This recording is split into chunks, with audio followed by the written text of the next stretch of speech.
This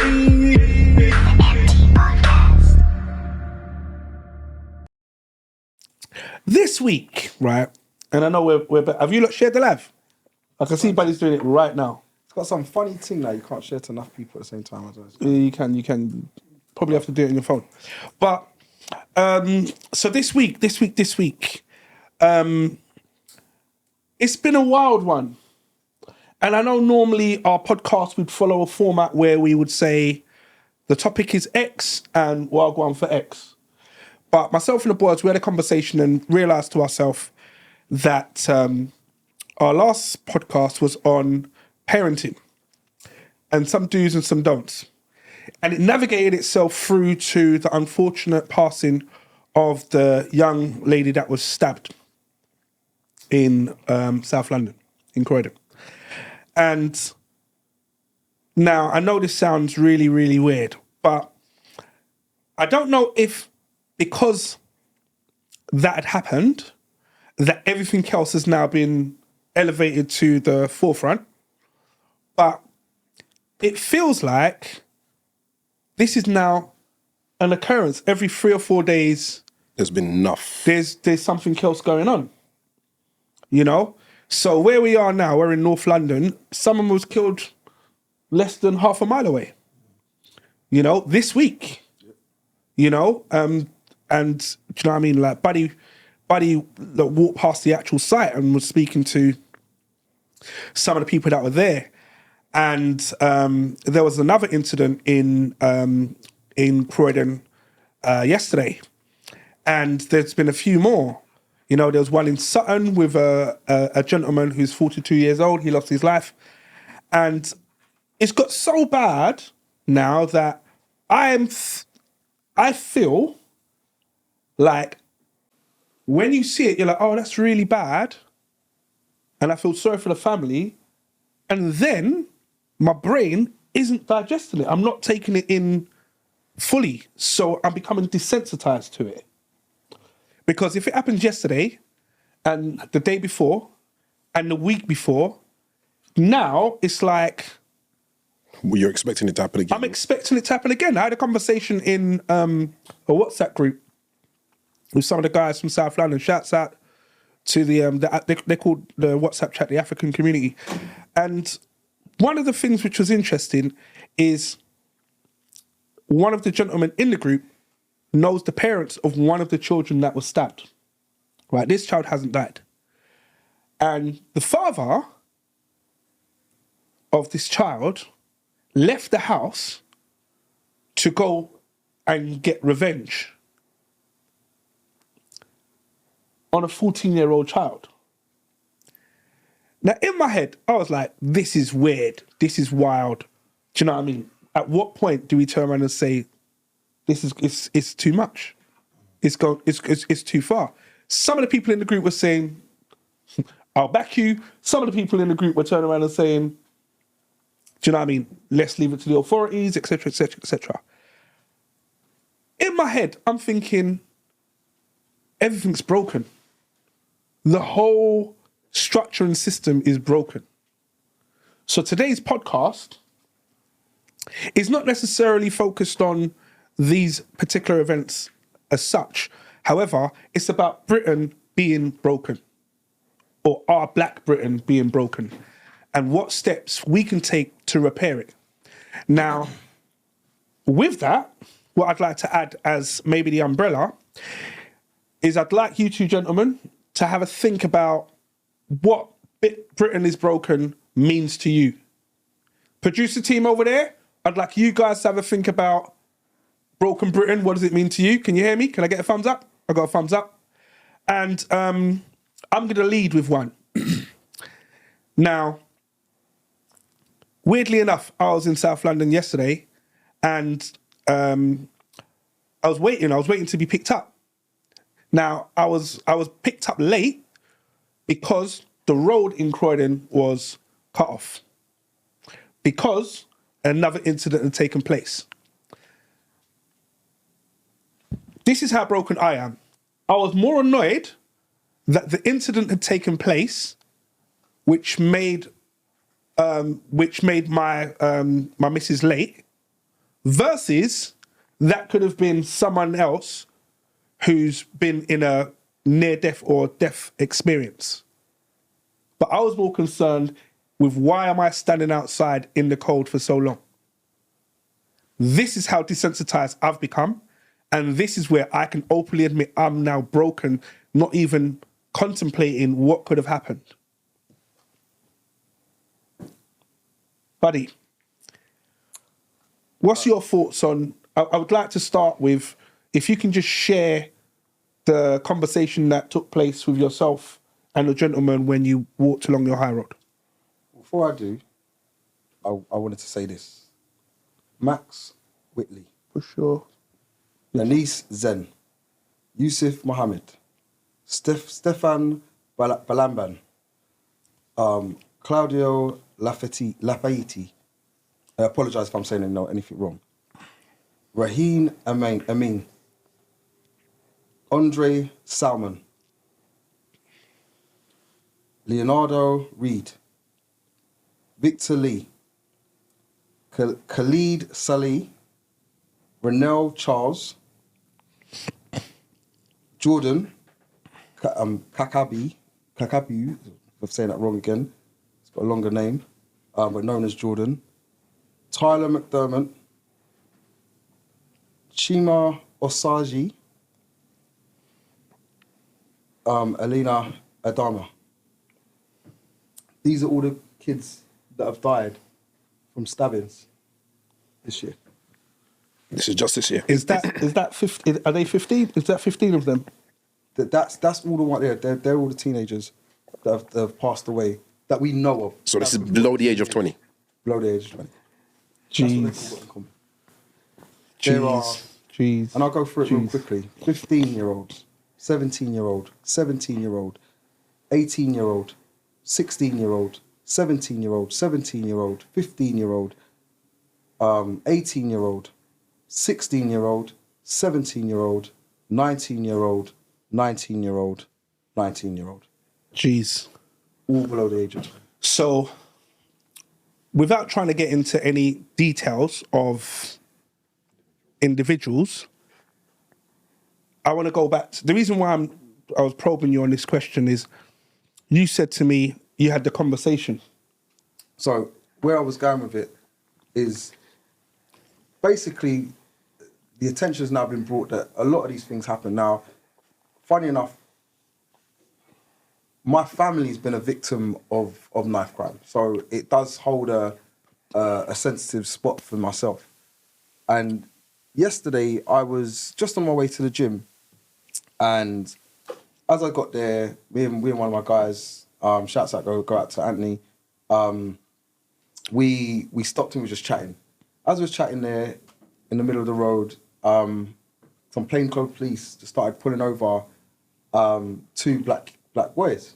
Young, they looked young. I was like, wow, pull them over for us. So we was like, all right, we're gonna stand and we're gonna pay attention to this. See how they deal with the brothers then. One of the other black guy pulled up. He's now standing there. He started recording. So I said, Sorry. When you say a black guy pulled up, as in one of the youths? No, just a black guy just walking. Oh, someone else. The random guy. He just pulled up and just started watching. Right. As Okay. well. So he pulled out his phone and said, "Let me record this." Now I said, "Ant, we're staying here. Let's just stay here and see what happens with this thing in it." But I just want to make sure that they're all right. And there was three. Roughly what age would you say they were? I'll get onto their age because I know. Okay. Sorry. Okay. All right. There was three Asian guys and one white guy. Those are the police officers. All right, all plainclothes. So eventually we decided to go over there and get a bit closer, have a word with them, what's going on. We now go over there and we said to them, how old are the boys?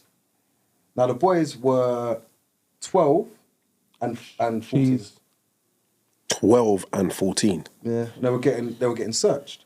Now I sat there and said, Now, excuse my ignorance and sorry to cut your story. When you say they were getting searched, were they being touched? I know that sounds.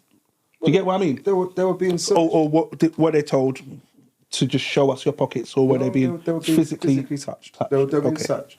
Now that kind of at first made us feel a bit uncomfortable to say, why are you touching these kids. A 12-year-old kid. To search them. However, now the police officers, I'll be fair to them, because we obviously came over, not aggressively, but we came over and we said, we're going to make sure that these boys are all right. How old are they? Oh, this one's 12 and that one's 14. And I'm thinking, it's a child. I said, that could easily be my son. That's just there. And I said, I'll be very honest with you. If I walk past and I see you grabbing up my son, trying to do a stop and search on him, I'm losing my mind. You're not doing that. Don't touch up my child and do all that. However, the other side of it, and Ant said this, and I got to give him props for it. He said, are we even helping ourselves? Because they're walking around and they're dressed, they're wearing balaclavas, they've got a mask on their face, they've got a hoodie on, they've got hats on, and they look a bit thuggish. So And the weather's hot. It's not even like you're out in the middle of winter.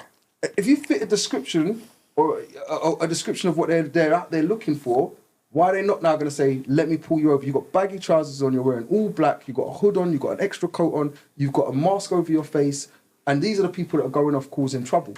Now, I look Perceived. But no, not even perceived. These are the people that are causing trouble. And the reason why I say these are the people positively is because I spoke to the police officer and he said, yesterday, I pulled this, and he showed me on his phone.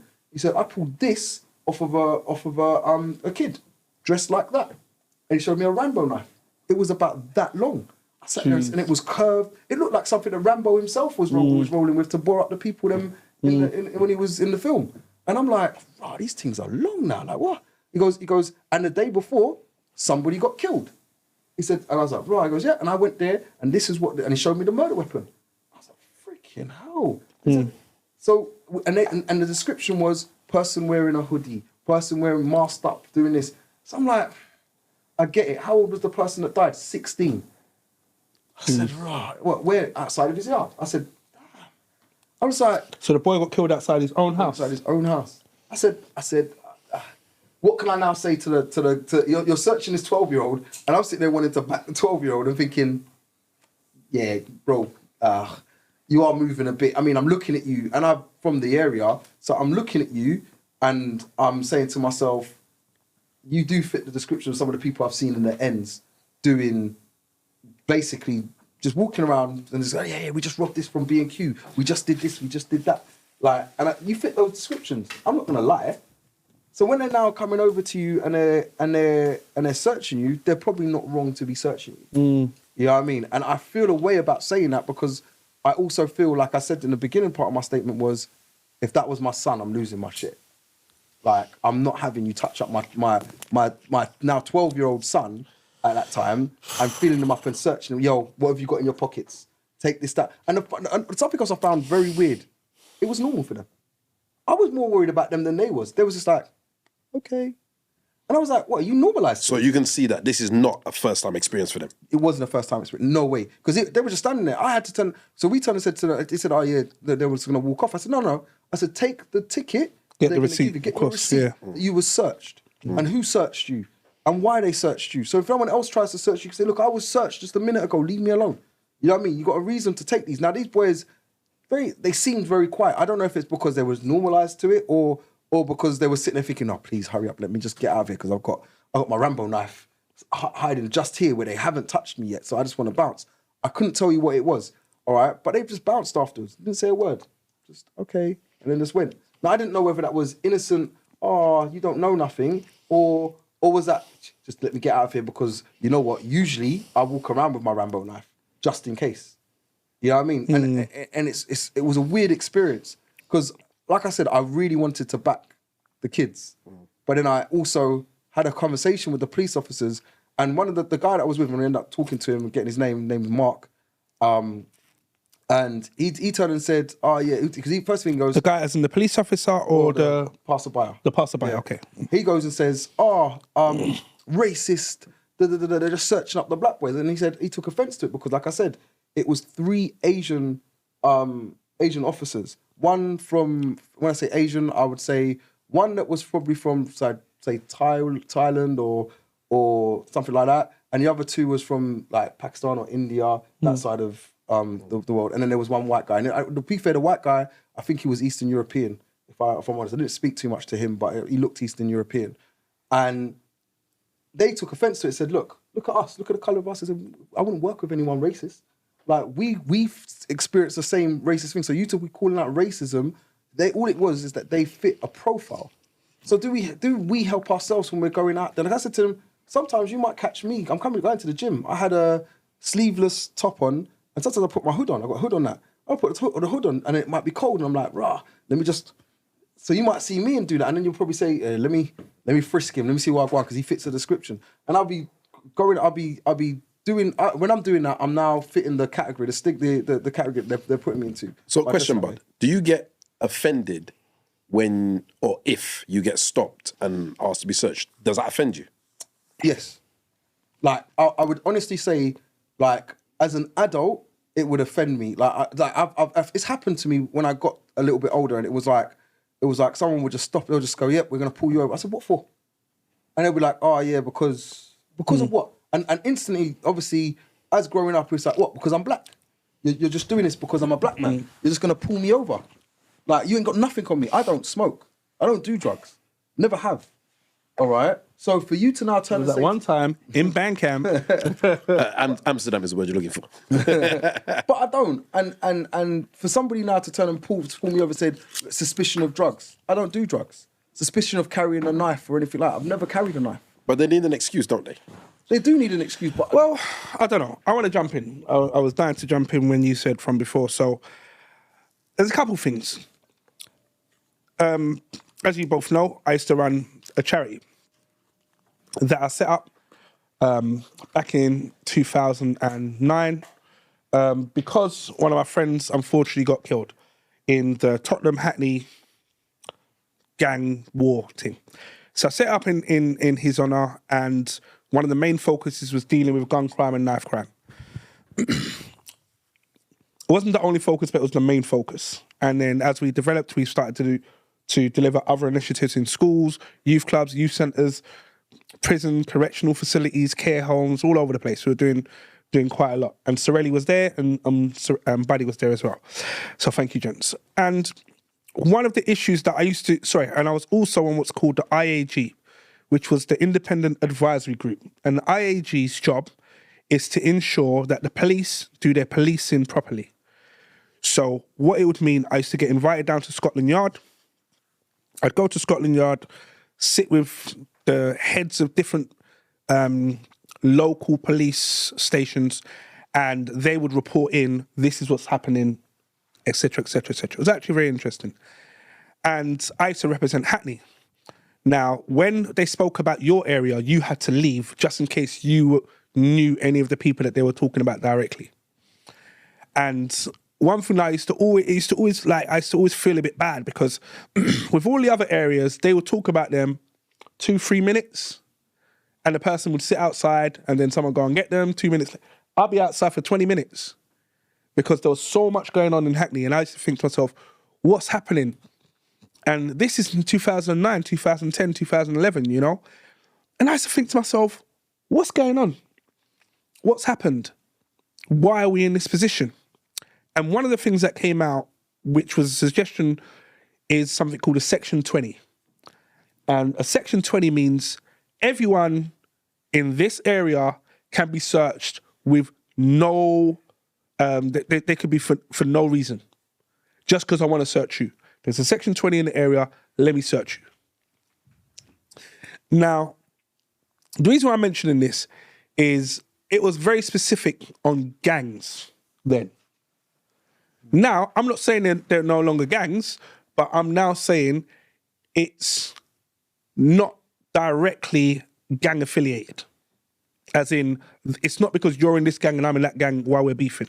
No, it's Do you just know what I mean? any argument. It seems to be like any form of Basic anything. level now. Very basic. So each time where there was a structure in place, this structure has been removed. Now, today, when I'm now seeing some of these news reports and I'm seeing what's going on, I'm thinking to myself, G's on P's. You said the young guy was 12, my daughter is 11. My daughter is 11. She still sleeps with a nightlight on. So for you to then say a boy in the year above her is potentially carrying this weapon, in my head, I can't even marry the two. It doesn't. I can't merge the two. I don't understand it. So coming back to the Section 20, I'm now saying, for some reason, these youths are happily walking around with, as Buddy described, these 15-inch knives, 12-inch knives. It's not even, and I'm not saying to make it be any better, it's not even like a little flick knife that fits in your belt buckle or something that's inconspicuous. These things are huge. Half the size of some of their legs. Zombie knives. Yeah. So they're huge. So I'm thinking, if you're going to be big and bold enough to walk around with this, then obviously the fear level has been removed. It's not necessarily the fear level. The thing is, they fear more of what other people will do. Being caught lacking, yeah? Yeah. So I can't now be. So for example, I can't now be caught in Tottenham, all right, because I'm a Hackney man, for example. Because I'm a Hackney man, you're in Tottenham. There's a chance that this I'm now caught slipping in the wrong estate or the wrong area. Something could happen to me. So don't get caught slipping. If you go to, when I use Carnival as a basis, you go to Carnival, you can't be sitting there caught lacking, trying to do walk up and all the rest of it when, you know what I mean, my man from the other end. The ops are right there, yeah? They're right there. Okay. You know what? Be careful. Maybe I'm just old and I'm more than happy to accept that might be the issue. But I don't see that as the main reason. I cannot sit here and say confidently that that's a justifiable reason for these, as we rightly said, Rambo, zombie, whatever. They're swords. You pull this out on somebody and you use it, you know this is... Yes, it's not a joke. It's there's no second... I'm not sending you a message. Nah, this is not I'm sending you a message. This is I'm looking to end your life. So you... Now, Sorry, go on, Ali. I cannot, honestly, to everyone that's listening, to my sons, to my family, to you guys, say that these guys are wearing this because or carrying this around because somebody may... That they may be very, everything is possible. There might be small cases where that's the case. But for the majority of people that are walking around with these kind of things, for example, the girl in South London who got killed, she was on her way to school. From the small information that's out so far, so was the kid who stabbed her. They were on their way to school. They were in school uniforms. So you're telling me that journey from your house to the school is going through like the war zone? It's not necessarily going through the war zone, but we've all been in beef in schools, innit? And the way that we used to deal with things when we was growing up was I would use my fists and I'll fight you. I get that. I totally understand that. But I still cannot justify somebody going out. These knives are not sold in Tesco's. They're not sold in a corner shop. They're not sold in B&Q. No, I hear you. You're going out of your way to get this. I mean, I don't even know where you get them from, but you're going out of your way to acquire this hunter's knife. Let's call it a hunter's knife because I don't really like to use Rambo and stuff because it's almost like we're glorifying it. A hunter's knife because that's what they are. Yeah, they're for people that the purpose for it is if you're in the wild and a survival knife or any of those kind of words we can use. But you've acquired this and you're carrying this around with you like it is a mobile phone, like it's a Bluetooth earpiece, like it's a everyday piece of equipment that you need when you're leaving. I leave my house, phone, keys, wallet. That's kind of the free things I pick up. These kids are now leaving phone, keys, wallet, headphones. Where's my survival knife? Because I may get attacked? Nah, I'm not having that. All I'm saying is, like, even if you said, like, so, I don't know, I know that the young man was 17, so by understanding, he should have been on his way to college or an apprenticeship or whatever the case is. So if that's the case, entering into these establishments, are these weapons walking into schools? It must be. Are they going into classrooms? Do you get what I mean? Are they... See, and it's sorry to cut you, but it's weird you say that when you, and I have to point this point, is that are they going into schools? Because when we have problems as well, all right, when we see a metal detector saying, you're going to a school and there's a metal detector and you have to walk through the metal, and there's schools that do that, where you have to walk through a metal detector. I'm like, why is my child going to that school? I'm not sending you to no school with no metal detector. It don't make sense to me to be going Are you lying to yourself though? What do you mean? When you say am I lying to myself, I'm sitting there thinking, I don't want my child to go to that school. Why not? Because in my head, or the way it's perceived, is that it's not. Why have you got a school? Why do you even need to have a mental? That Prevention. and this is the thing. So and I'm glad we've slided onto it, because it's like when I saw the guys getting searched, in my head it was protect the youth. Why are you searching the youth for? How old is he? Oh, he's 12. You're searching a 12-year-old. Come away from him. Are you allowed to touch him without his parents being there? Are you allowed to search him without his parents being there? In that case, leave him alone. But in the other side of it is, they're now showing me, it's the 12-year-olds and the 14-year-olds that are carrying these Rambo knives and just killed somebody only 2 days ago. Shuts me up straight away. I'm thinking, rah. So how do you know it's not them? But they fit the same type of description. They're wearing ballied up. They're wearing hoodlum clothes. They're sitting there bopping around with their friends, looking excited. They're not in school uniform. So all of a sudden it's like, well, you fit the description, so we're gonna search you. So do they not have the right to search? For example, my son's 9, all right? And if now 3 years. yeah, Jeez, imagine. Do they have the right now to turn and say, I see your 9-year-old or your 10-year-old now on the roadside. He's tall. Not tall, but he's tall. Do we have that? I wish he was tall. Let's be honest. Yeah, but if he was tall, it's like, do we now have the right to go and feel him up and say? So let me come back at you on that. Your son is 9 years old. As a father, because we can't just push everything on the authorities, what conversations have you had with him, and what is, to the best of your knowledge, what is his perception of the police? How do you, for example, react when you see the police? Because kids are, they're products of their parents. So if you have a fear of spiders, more than likely, buddy almost turned over the table. If you have a fear of spiders, the likelihood is your kids will have a fear of spiders because it's learned behavior. So how do you react to police or authority, and how does that portray to your son? Well, I'm going to answer this question. Crazily enough, it's one thing that I spoke about is pillars being removed. When you move certain pillars, then responsibility gets shifted across. So I'll explain it. When we got in trouble when we were younger, I could be told off by, obviously, my mum. My dad ran around. So my mum, any of my aunts, all right? My uncle, G's on P's. Let's not get him involved. This was in the household. Outside of the household now, any of my friends' mums, any one of those, let that not take place. Scratch that. Outside of them, it was like my football coach. If I messed up in school or anything, and my mum told my football coach, done. You're not playing no sport, you're not doing nothing. You're not even allowed to come down to the youth club. Now, all of these, if you can imagine, are different pillars, right? Even the local policemen, I mean, they weren't very much present.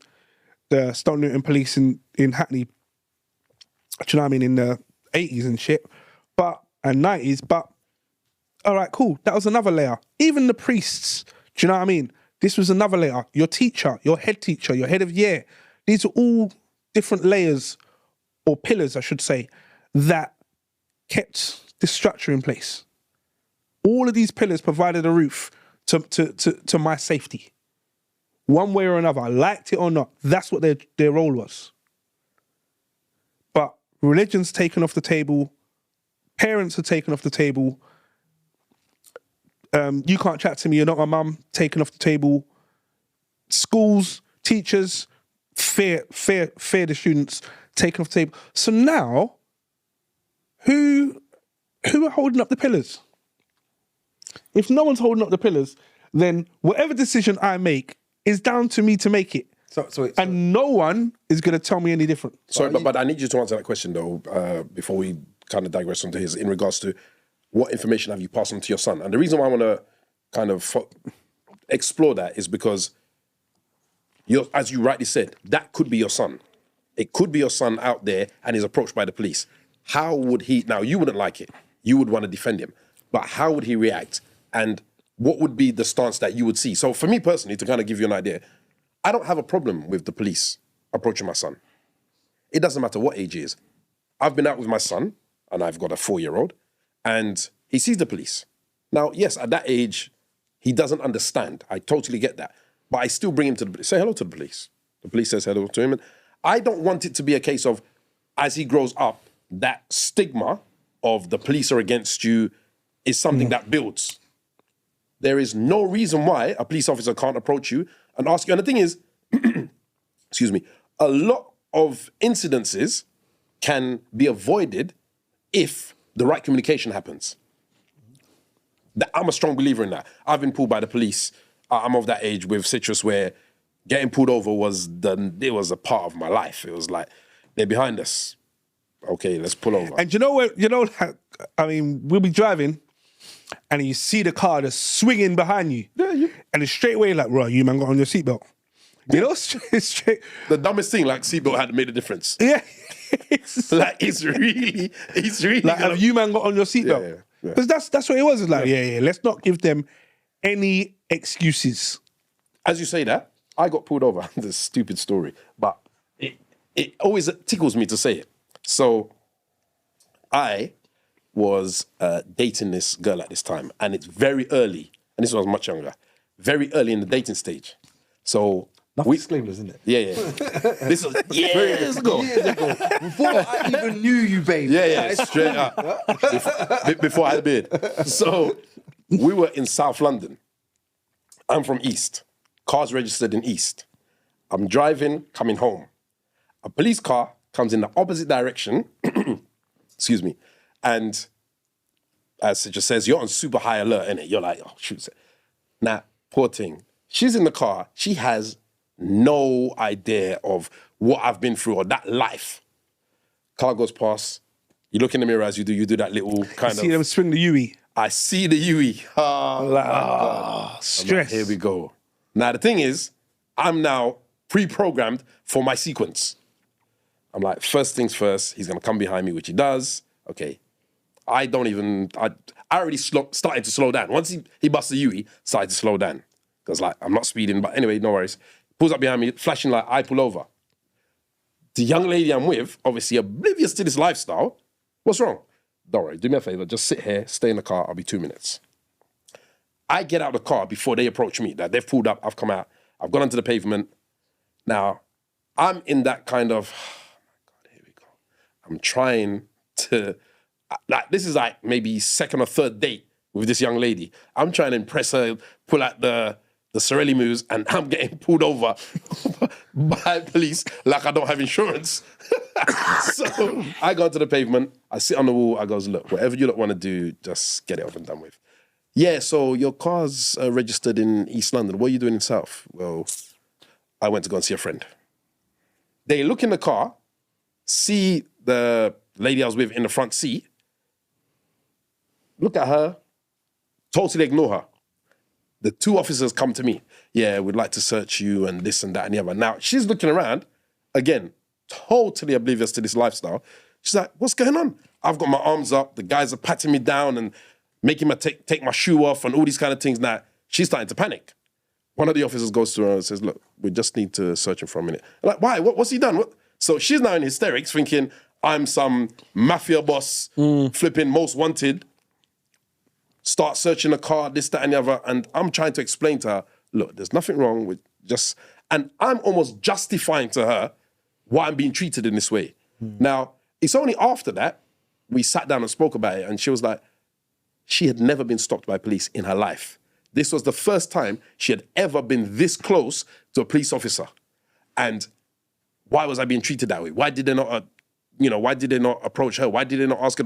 And she was asking me so many... You know when you get to the point where you're like, I don't actually have the answers. I was so... And up until that point, I'd never really been embarrassed to be pulled over. I'm like, yeah, you pull me over, no problem. I got no tired. Go ahead. I've been pulled over before, and they searched my vehicle so well, they found £5 that I lost in the car. I didn't even know. Yeah, we found £5. Is this yours? It's in my car, bruv. It ain't yours. So I'm so used to it that I'm kind of like... As Citrus was saying, I've desensitized to that kind of lifestyle. And even now, if I get pulled, I'm not calm about it. Can I ask you a question though, right? What was your feeling towards the police? At that time? 1 second. Just before we continue, Please throw your comments in the group. We'd like to keep on the discussion, and we want to migrate away from necessarily the police, etc. And we want to talk about broken Britain. So what's broken? Producer, you got your titles ready? I see them looking at each other, you know. I'm asking them the question. They're looking at each other like, bro, have you got yours? I ain't got mine yet. So I'm going to give you another 5 minutes. Sorelli, buddy, please have something ready for Broken Britain conversation, and we'll go from there. Sorry, yeah, go ahead. So what's your feeling towards the police?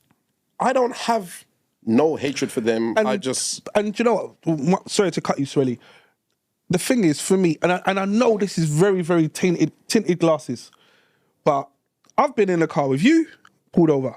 I've been in a car with you, pulled over. I've walked the street with you, not strip search, but search head to toe. I've been with you, search head to toe. As I've got older, I've realised these things have happened less and less and less. But if you said to me, they're going to search me every single day between now and the end of the year, as much as it's going to piss me off, if that means young people are not going to feel confident enough to walk around with guns or knives or whatever it is, do it. Come to my yard. I am so sorry, and this sounds so.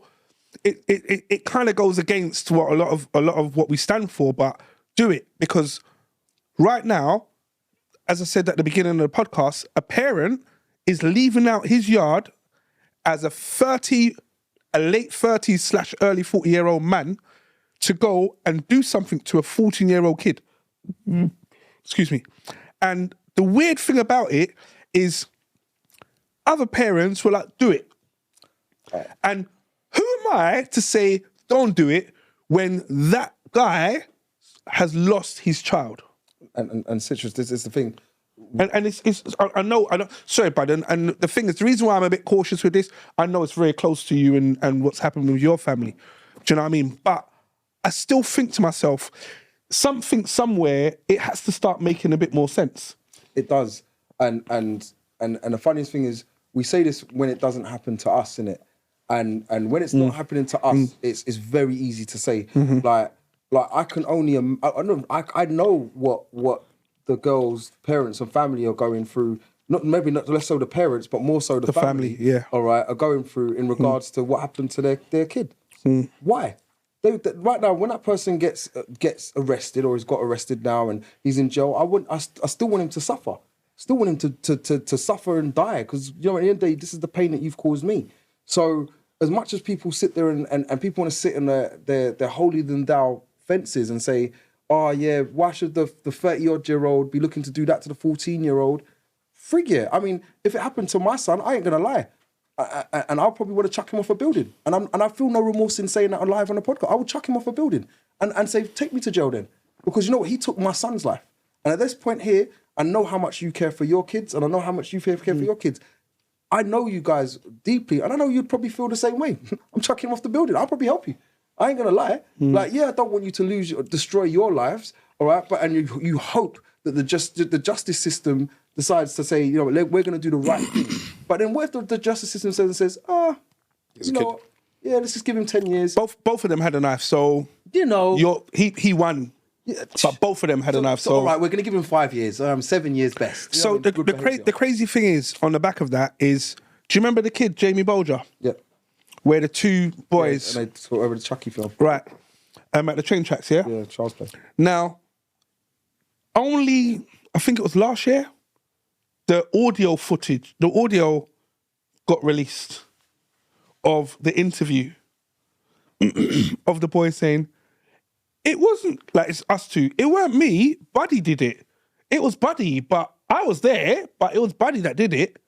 I'm not going to get in trouble, am I? This only came out last year. These guys who went in prison and come out, new identities, new everything else, blah, blah, blah, blah. In my head, I'm like, I remember the case. I remember being in school, college, or wherever I was, and I remember reading about it. I'm like, raw, they took a youth and they killed a youth. That's madness, blah, blah, blah. Now they're back living their life. Now, that kid's family... Come on. They're like, raw, so is that the value? Do you get what I mean? But anyway, Broken Britain. I wanna stay on Broken Britain as a topic. Sorelli, you ready? Buddy, you ready? Producers, are you ready? I'm gonna put the pressure straight onto the producers. Do you know why? because Jay is trying not to make eye contact. And that says to me he ain't done his homework. He turned up his headphones. Yeah, he put drown the headphones over both ears, and he's now playing. He's now playing the best of Mariah Carey, 1991 through to 1999. So, producer. Look, he really can't hear me. All right, I took the headphones off. All right, he's there. All right, Broken Britain, give us a topic to talk about, my brother.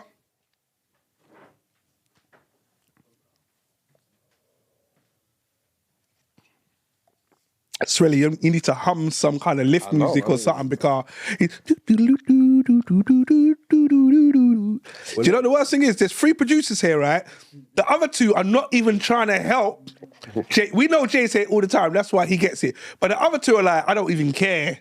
As long as he's not calling my name. All right, let's give Jay some time to fling everything Nah, together. man, he's ready. Yo, Jay, come on. Give me the topic. Broken Britain. What you got, bro? What do you mean by Broken Britain, though? But, bruv, What does Broken Britain mean to you? what does it mean to you? Yeah. Are we looking at how the country operates or how we operate within the country? What does it mean Whatever to you, it means to you, King. I'm your friend. My I'm from the team- US, and I say to you, hey, I hate a lot of things going on. Everyone know, in the man. US is saying Britain is broken. What's going on? Let me help him. I'll No. No, it's cool, it's cool. Like, when I think about here, I just think about how we roll as a people, as black people, and I just feel like we just do a lot of stuff to impress each other, but we don't work on building anything. Do you know what I mean? Like, everything's just for show, everything's temporary, waste our money on things that mean nothing. Go to the parties, dash alcohol on people's head 'cause it's their birthday. If you only buy 1 bottle, you're poor. You know what I mean? Like, these are the rules that we live by. You know what I mean? You're saying more. Wait, let him finish. Like, it's how we act with each other, because whatever position we have here, whatever social position we have here, it's based on our actions. I'm not saying there aren't other things that make it harder, but if we want to just waste our money on champagne on the floor because it's your birthday, do you know what I mean? Rather than, like, there's communities that we know that there'll be multiple of them generations in the same house until they can afford to buy their own house. Whereas in our community, we want to get out as soon as possible. Do you know what I mean? So it's like we create our own struggle. We I don't know, we're blissfully ignorant sometimes. Do you get where I'm coming from? As a people, I've never seen a people that seem like blissfully ignorant. I like that.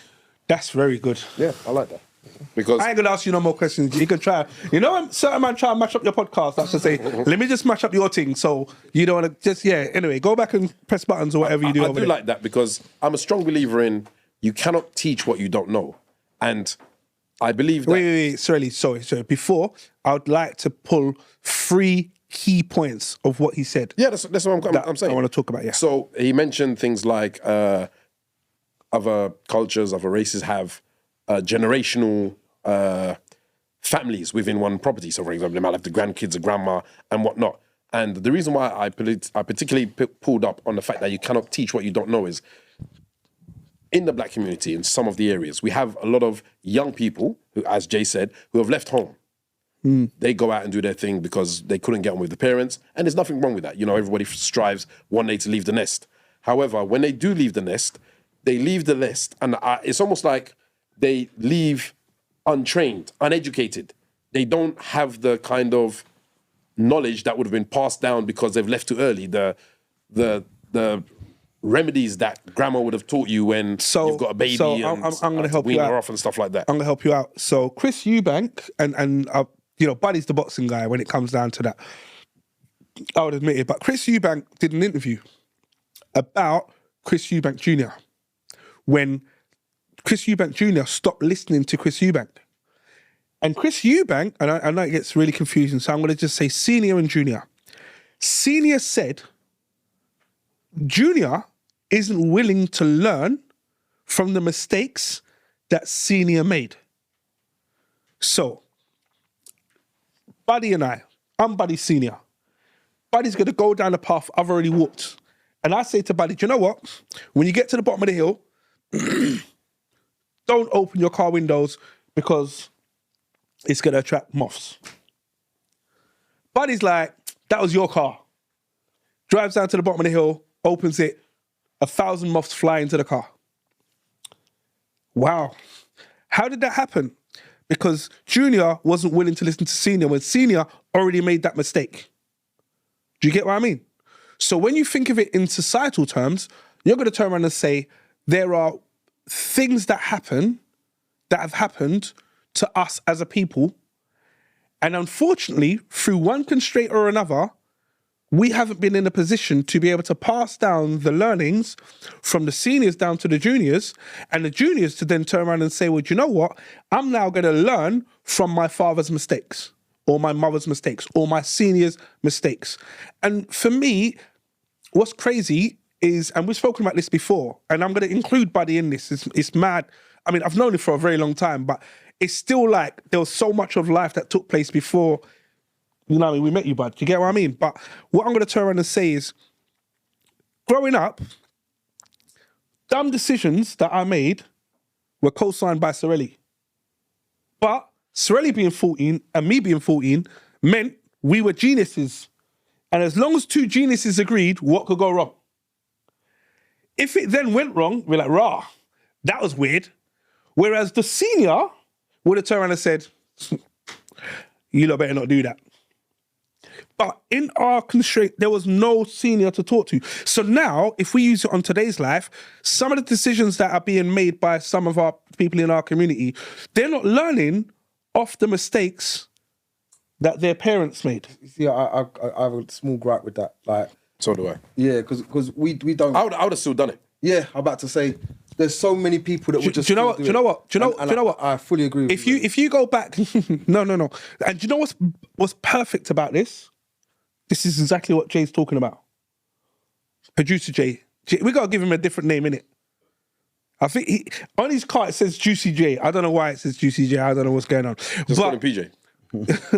But Jay said just now that we're not necessarily going to learn from, like other races will generationally live in the same property. And what happens by default, if I'm living in the same property as my grandmother and my grandfather or anyone senior to me in that rank, what they will teach will cascade down to me. Even if I don't want, please, bro, it will cascade down to me. Even if I don't want it to, it cascades down to me. Not necessarily, Citrus. I'm going to help you out. So, I can only talk about my life. My nephew, bless him, is obviously my sister's son. But he grew up with my mum. However, as an 18-year-old, he cooks, he cleans, he does all of the things that you would expect someone double his age to do. When I'm talking to him and he's now at university, I'm like, how's everything going? Yeah, uncle, I cooked. Yeah, I made food for myself and two of my other dorm mates. And I'm like, Ross, can they cook? No, they make oven food. And I was like, okay. But he goes, however, the food that he cooks, they're willing to pay to eat it. And I'm like, nice. This is him learning from the senior. This isn't him saying, I'm 18, I've left home, I'm going to go do my thing. Do you get what I mean? And I appreciate what you're saying, because I'm not going to be a hypocrite and say I didn't not learn from my seniors, because, as I said, Sorelli was my senior, but we're the same age. So what I'm saying is, if we took a step back, humbled ourselves 10%, and turned around and said, yo, what is it? Bro, us Sorelli, we went to an event wearing two different trainers on the same foot, a walking stick, and a bowler hat, not a bowler hat, a flat cap. Do you remember? Yeah. And we were the hottest thing on road. You can't chat to me. You can't chat to me. And that was some idiotness. I was However, looking dapper. I don't know about you. I was looking hot still. Buddy wasn't there. He can't count. But at the end of the day, it was me learning from you, you learn from me. But did we have anyone older to turn around and say, you guys look like clowns? So, But do you understand what I'm saying? I understand what you're saying, and I suppose it's a double-edged sword. So, yes, you're right. If you're in that kind of closer proximity relationship with your family, you will learn things from them, and there are things that systematically get passed down. So you're right. Cooking, these kind of things, behaviors, I totally agree with that.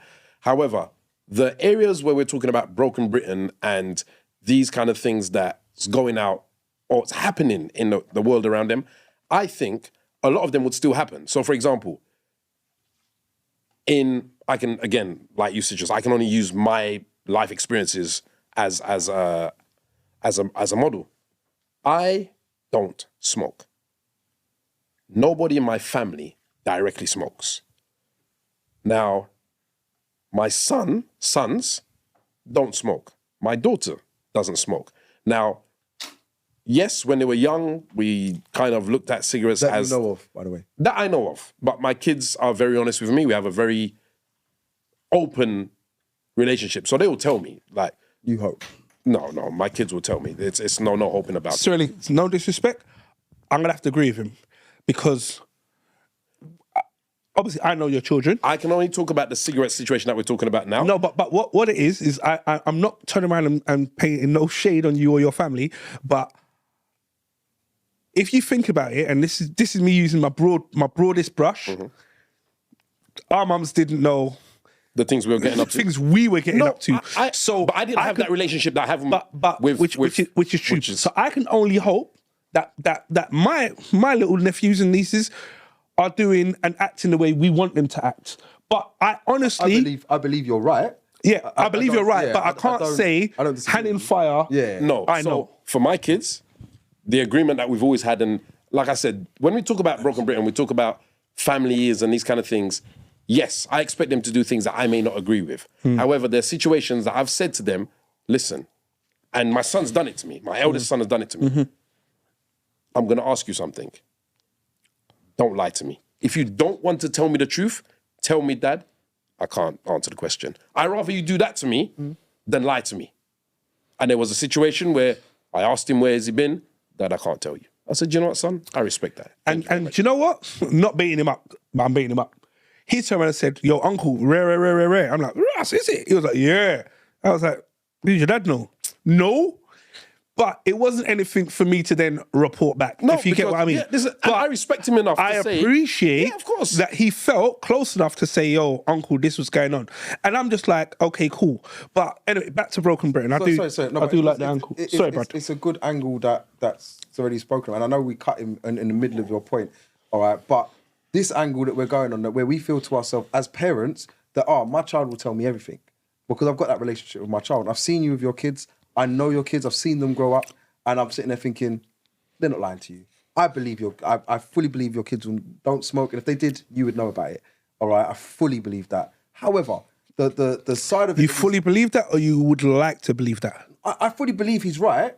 I just also say to myself, hold on a second. Don't be ignorant. Don't be naive, innit? Yeah, don't be because naive. all these parents out there whose kids are doing these things, believe it's not my son. Yeah. Not my son. And the thing is, That's I'm not not naive to that. I'm not. But for me, like we spoke about in other podcasts, for me, it's about from the ground up. From when your son is just about to start walking. Or daughter. Yeah, or daughter. Your child is in that stage. You need to have that active role with them. You need to know their friends. You need to know what they're up to. You need to know their interests. You need to know the names of their friends. Really? You need to know their parents.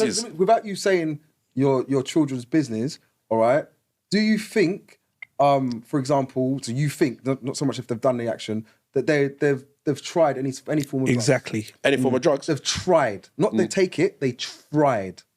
Alcohol included or not excluded? Not alcohol. Not included. I don't... Illegal drugs. Yeah. Illegal drugs, I would say no. All right. Now, do you think to yourself, going back as you as a child, if you had that close relationship with your mum or your dad or whoever, if you tried it, just tried it, not I'm taking it now, just like, I don't know, you're around Citrus and he goes, just take a puff in it, just try it. Why citrus though? Straight up. It's probably citrus. Yeah. Probably Just citrus. just try it, it's nice. And you're like, all right, I'm with one, but I'm not on it. You take a puff or you take a hit of whatever it might be, all right? And you're like, it's not for me, bro. Thanks. Are you now going to go report back to your mum and go, have you ever tried it? Or your dad, have you ever tried it? And they go, yeah, I tried it one time. Or is it something you just turn and say, look, I don't do it, so there's no need for me to report this back to you? So it's a double-edged sword in the sense of, it depends on what age I am. So if I'm at that age where I think I can still get a head bust, I probably won't. But if I'm at that age where you stop beating your kids, and this is a caveat, yeah? I don't beat my kids. But you stop beating your kids when they kind of hit the 11, 12. You should be able to talk to them enough. Right, Jay's on giving people Jay licks. turned around and said, yo, Jay, put the recording. back down. He Put is the recording. back down. Do you know what? Whatever he's doing, he's now live streaming to the Crown Prosecution Services. I can see him post-it note in that section, innit? But yeah, when your kids get to about 11, 12, you should be in that position where your voice is enough. you should be able to talk to them. All right. Single digits. So you say that. Yeah, but No. The way I've been trying to just. So I apologise, but you say that. To cut him out. Yeah, That's right his how he normal does, thing, yeah. bruv. Lock him So- off. You say that, but exactly the same age you was talking about when we're talking about people walking around with Rambo knives and hunter knives. But this is the point. The majors. What kind of relationship, and this is why I brought it back to, how do you talk to your son about police? What's your reaction and what's your interaction with your son in general? Because I'm obviously not trying to put you on flames for your own kid, but it's very, very, very important that you have that connection. These families and parents that have their kids out there that are carrying these kind of things, I'm of that age where I should be able to go in your room and search out your room. I'm telling you, yeah, I'm not gonna do it. But you live in this house, I have the right to come into your room and search it out. So I'll give you an example. Obviously not as drastic as the knife thing.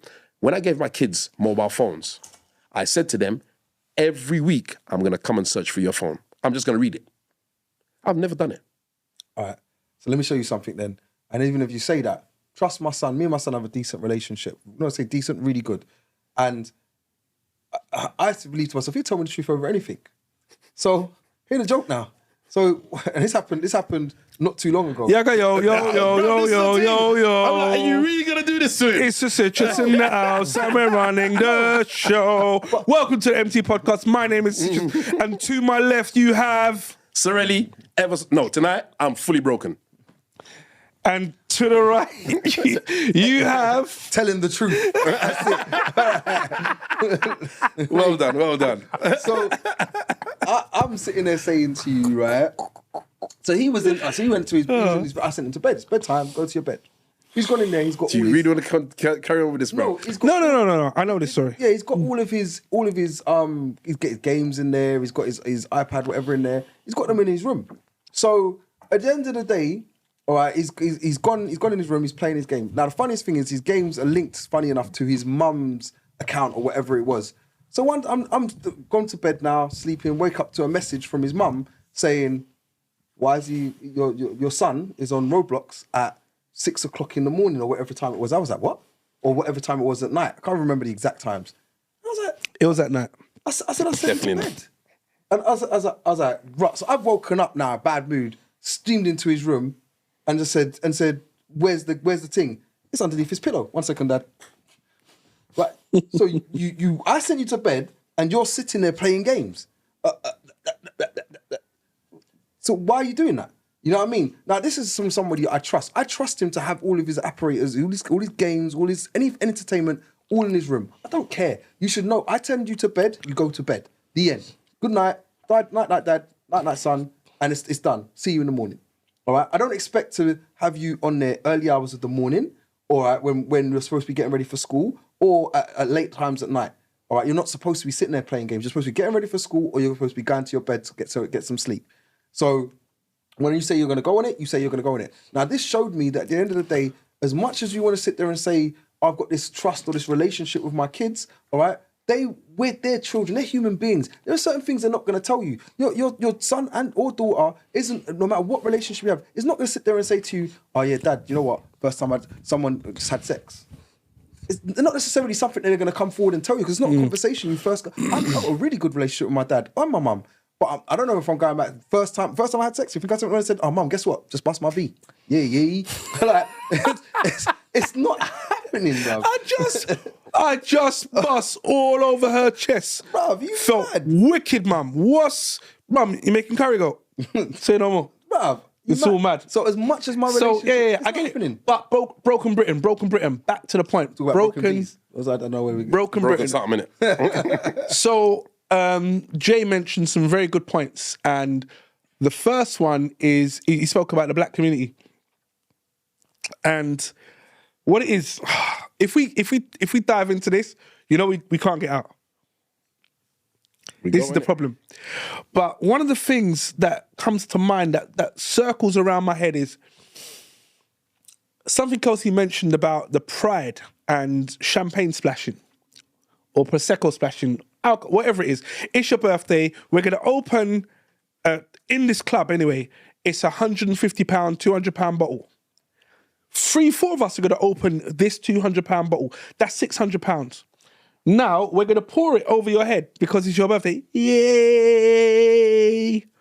And Buddy is gonna be standing there. That's what I saw on social media. Buddy's gonna be standing there doing gun fingers, turning around and saying, yo, like, make sure this is going live on the gram, TikTok, Snapchat, But to be fair, that's not just in the black culture. This is It's irrelevant. The point he made is that it's something that's happening in the black culture.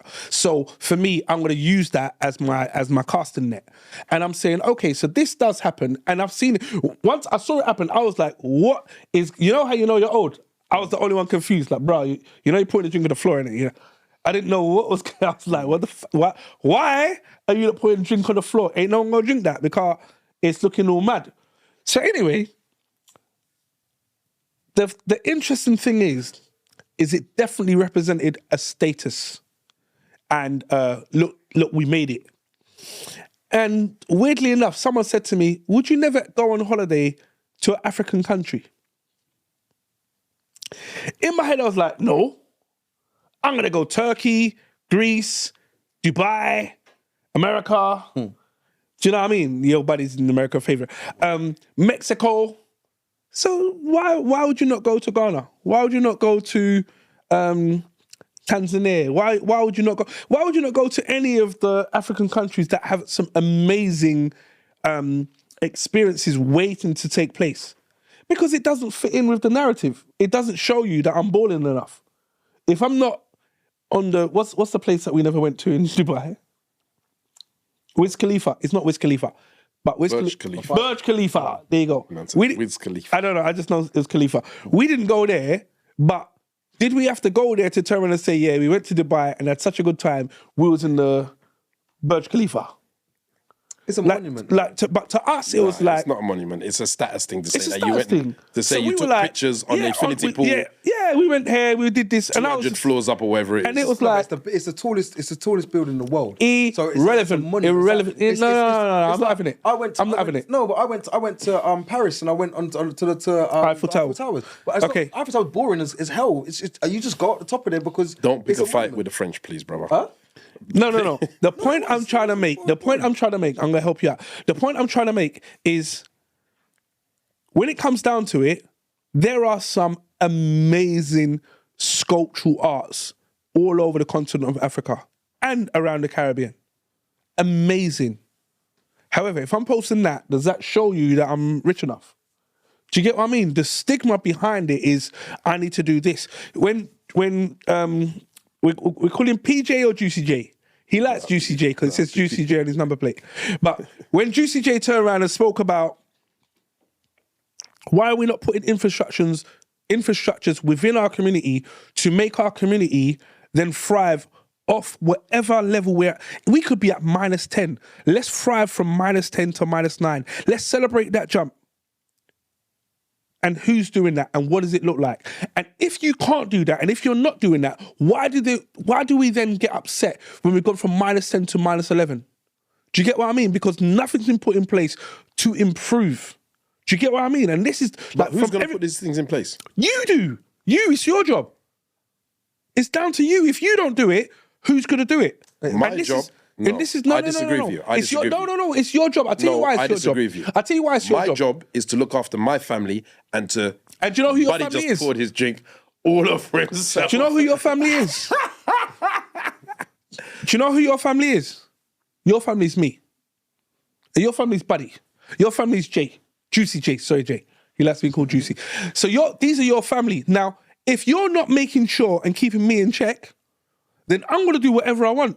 So 14-year-old Sorelli is going to meet 14-year-old Citrus. And we're going to make the 14-year-old decision that makes 14-year-old mistakes. I'm sorry, going to finish. I disagree with you, bro. I'm going to finish. We're going to make those mistakes. And do you know what the worst thing is?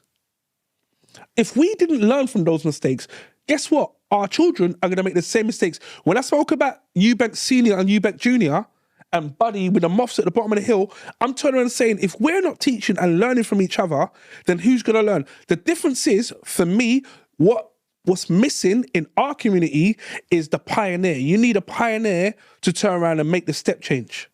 I totally disagree. So before you continue, Jay made the point. Yo, producer, hey, you got your mic? Someone turn his mic on, turn the mic up. All right, talk with Chess, yeah? Now, yeah, I just wanted to add to the point, you know, like you said, maybe whose responsibility is it and stuff like that. Just to even add to what you're saying, like, you guys know where we are. It's the car park outside. We can tell whose car's a black man's car and who's not a black man's car. Right? But there's a lot of people around here making money. And they're not driving Germans. But when there's a German car, you know it's a black person's car. You understand? So there's something to do with as soon as we have a certain amount of money doing stuff for other people. So I don't drive a German car. So I don't necessarily agree with that because Buddy doesn't, so No, but sorry. I'm just putting it out there, just the free fact throw. that we can tell whose car it is, I don't really care if you agree. the reason why, because people will buy cars or you're talking about things like the products. No. If they buy them because they like them. Bro, it's not. No, it's not. It's not. Why not? Why do people like that? Do you know what the worst thing is? Why do people like that essentials hoodie? That's oversized with just essentials on it because of who wears it. People are interested. And do you know what's crazy? Do you know why I kind of like his point? Because if you think about it,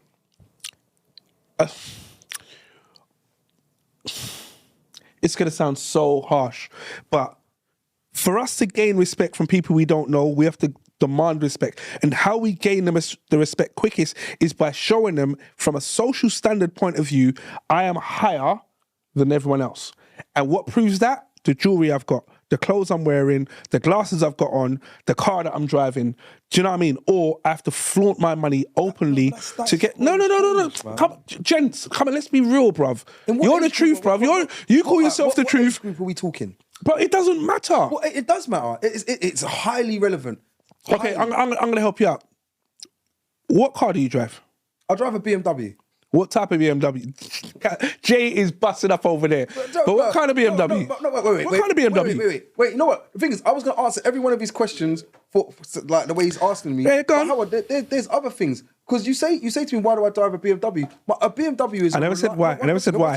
No, but there's reasons why I could... I never said why. You're saying, what car do you drive? I just said, what car do you drive? What house do you live in? What areas do you live in? No. I'm going to help you out. I'm going to help you out. No. And I'm going to retaliate by saying I drive a BMW because BMWs are reliable. I like the look of my car. It's a reliable car. It's not like me going out buying a Range Rover, for example. All right, aren't reliable cars. All right, but Luckily, we don't know anyone that drives a Range Rover. or a Land Rover, huh?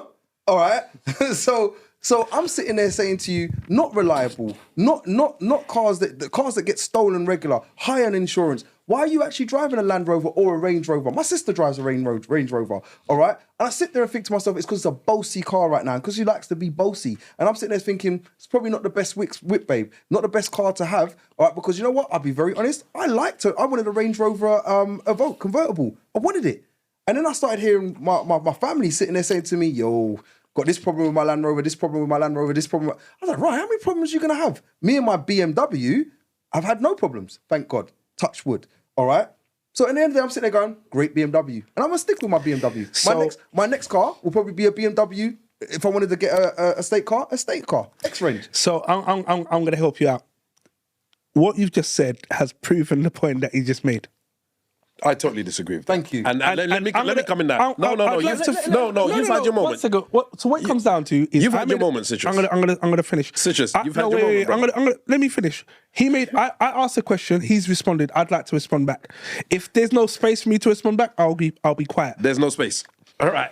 So I've been trying to speak, and every time you cut me. First of all, going all the way back to the front, the fact that you've made about people having, you can tell whose car it is, you're right. There is a category and a stigma of a certain demographics buying, and I'm going to use this, and a lot of people are not like it, out of their range. Yeah? But it's not just cars. It's down to what Citrus said as well.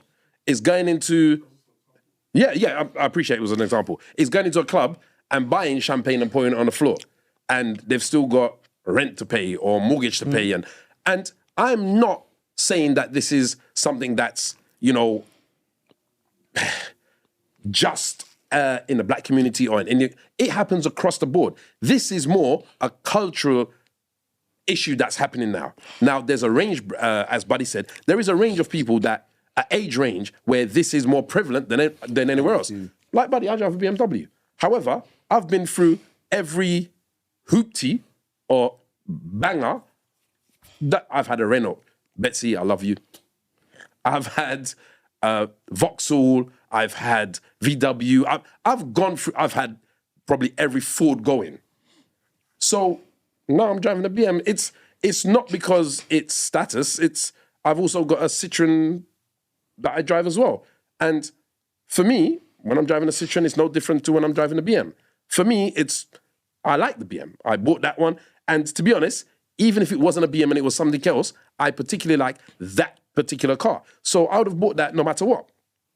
Now, this thing that I think where the confusion is happening at the moment is, and I don't want to blame social media, but it does have a very, very big influence on the youth. Now, somebody sent me something ironically this week that says, basically, if you do not teach your kids, teachers will teach your kids for you.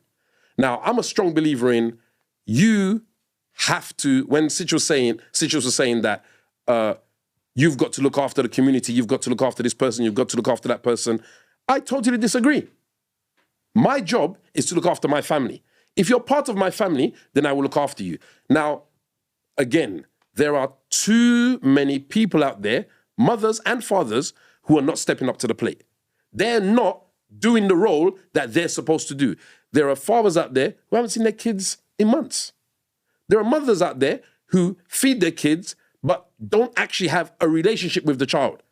You go to school, you come home, I give you food, you're clothed, you're fed, that's my job done. But they don't have a relationship with the child. They don't know who the child is hanging around with outside of school. They don't know school finishes at 3:30, you're not home till 6 o'clock. They don't know what's happening between that time. Oh, he plays football. My man stopped playing football 4 years ago. He's now checking gal, as most guys do. They lose interest in football because gal takes its place. And now, instead of going training, I'm going to go to Southall because my boy told me there's a group of girls that are down there that go to this particular bar song. So there is a lot of void in this community right now where fathers, mothers, uncles should be stepping in and they're not. There are parents right now that don't know where the kids are right this moment on a school night. And the kids have got school tomorrow. Now, like I said, this is not about me boasting and saying I've got I'm doing the best I can and, you know, my kids are great. No, it's not about that. It's about saying what I've learned. In my experience, be involved. Speak to them. Find out what, even if it's not your interest, find out what their interests are. You need to find a common ground to have that conversation. You've got to find something where the two of you, or the three of you, or the four of you, depending on how many kids you have that kind of commonality where you can say, look, I know what's going on. I know who your friends are. Invite your friends round. You're outside in the park, on the park bench, or you're going to the corner, or you're going wherever you are. Bring them here. I've got no problem with them coming to the house. You go in your room with them, you sit downstairs, whatever the case may be. You need to have that connection. You need to be in that situation where you are part of your kid's life. Jay made a point of saying... Really? Just give us... No, it's still recording, Let. Oh, okay. So, Jay made a point of saying that we've got different generations, living in the same house. And grandma is teaching the grandkids. And you're right. That is something that's very important. And once it's happening, and it propels itself. But then on the same note, you also have grandma who's just used as a babysitter. The kids should be going to nursery and learning and developing themselves, but instead of that happening, they're just at home with the grandparents because it's cheaper and the family can save money and whatnot. So there are benefits both ways. There are benefits in both aspects, but there are also disadvantages. But for me, the strongest and the most important part of it is being involved with our youth. We need to know. We cannot depend on the schools. We cannot depend on government. And yes, when we were younger, there were more youth centers and there were more things for us to do and all those things. And I'm not saying that doesn't help, but the responsibility lies with us as parents. Be involved with your kids. And the thing is, I do understand you've got to work. You go to work, you come home.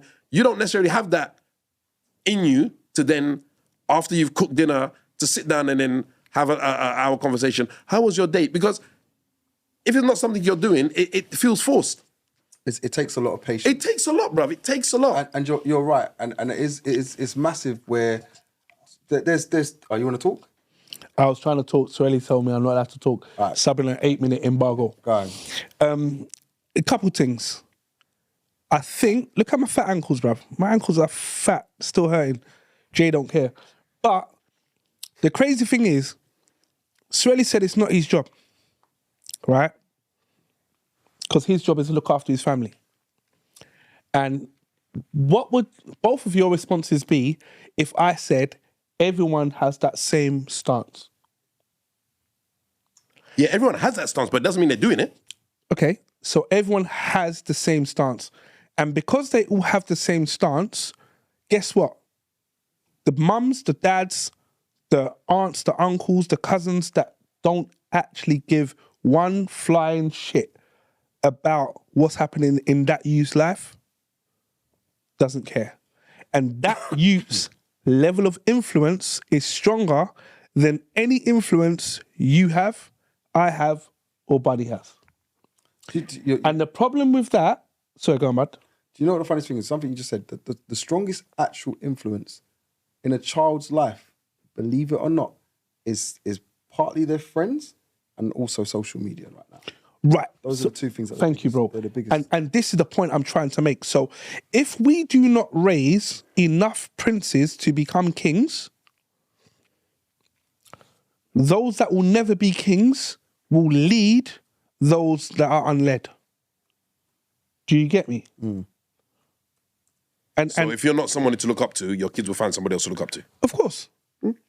And I mean, I know it's so I'm gonna reach to Buddy because he's more up to date than I am. So Buddy, there was a program that came on. I want to say it was on Amazon. I might not be sure. It was about I think his name is Ian McShane that was in it.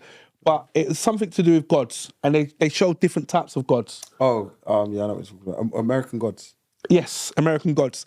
And in American, obviously it's just a fantasy program. But in American Gods, what they showed is they showed that some people like Buddha, some people like Allah, some people like Jesus Christ, and they were X types of gods, and then there were Y types of gods, and the Y types of gods were social media, Likes. likes and subscribes. That was a different type of That god. was the one that ended up controlling most of the world. And when you look at, if you take away the whole the fantasy of the program, and you turn around and focus on the message, it turned around and said, religion could say anything right now, and who's gonna listen? Because our religion is, I say our religion, our way that we take in information has changed. So whereas before it was a book, it was the Bible. All right, now the kids of the growing up era are into computers, and they watch what's on social media and see what's on live streams and TikToks and Instagrams and you know what I mean, things like to YouTubes. They want what's going on there is important in his life. More important than what's going on. The Kim Kardashians, the Kylie Jenners, those are the people like, oh, they're wearing this. We all need to do that. Do you know what? To do this. In Sorelli world, social media would not be available to kids below the age of 13. When my kids were in secondary school, they wanted a BlackBerry. All their friends had BlackBerries. Every single, Dad can have a Black. I deliberately bought them iPhones. Why? Because you couldn't get, the BlackBerry wasn't on it. When it finally did go onto it, it died. And they weren't allowed to have no Facebook accounts. They weren't allowed to have, I think Facebook was the one at that time. That was and I said, you're not having it. Now, up until to this day, my kids are in their 20s now. They don't have Facebook accounts. They've now got Snapchat and all these kind of things. Instagram, right? No. TikTok. No. What you got to understand is... No, but wait, let me finish, bro. It's changed, isn't it? It has changed. But no, sorry to cut you, really. I do apologise, because I know you want... I'll let you finish. I'll definitely let you finish your point. But when you said what you said, all right, all it did is it moved them onto another platform. No. Yes. No. And that's the point I'm trying to make. The reason why I say this is because now, and this is what I say about learnt behaviour, that dependency that you get from a very young age of likes and whatnot, they don't have, because it wasn't something that was part of their life. So, for example, with my younger son now, he's not allowed to watch TV Monday to Friday. TV and his tablet is a weekend thing only. Now, this will be the norm. So when he grows older, it will be the norm. The point I'm trying to make is that if you make something the norm in their life young enough, you stand a chance of protecting them from it. So I said to them that social media for them was not something that they were allowed to have until they were of a certain age.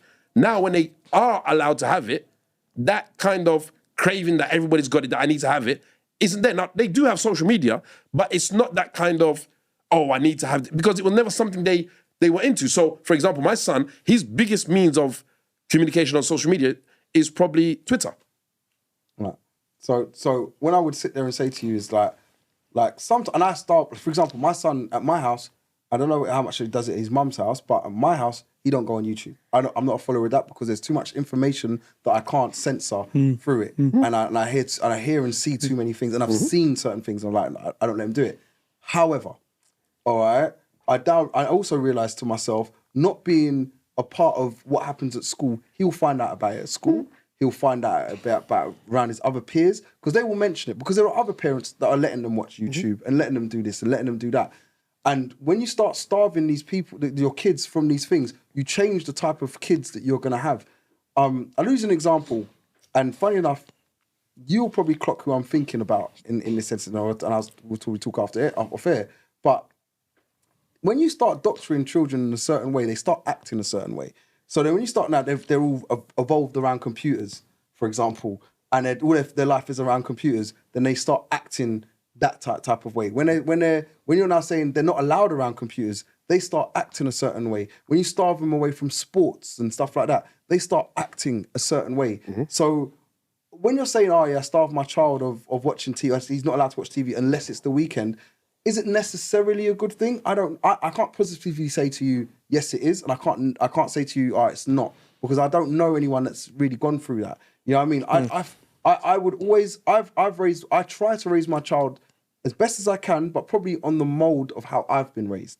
All right, and that's the way I feel like a lot of people try to raise their children. Can I ask you a question? Go on. Sorry to interrupt you.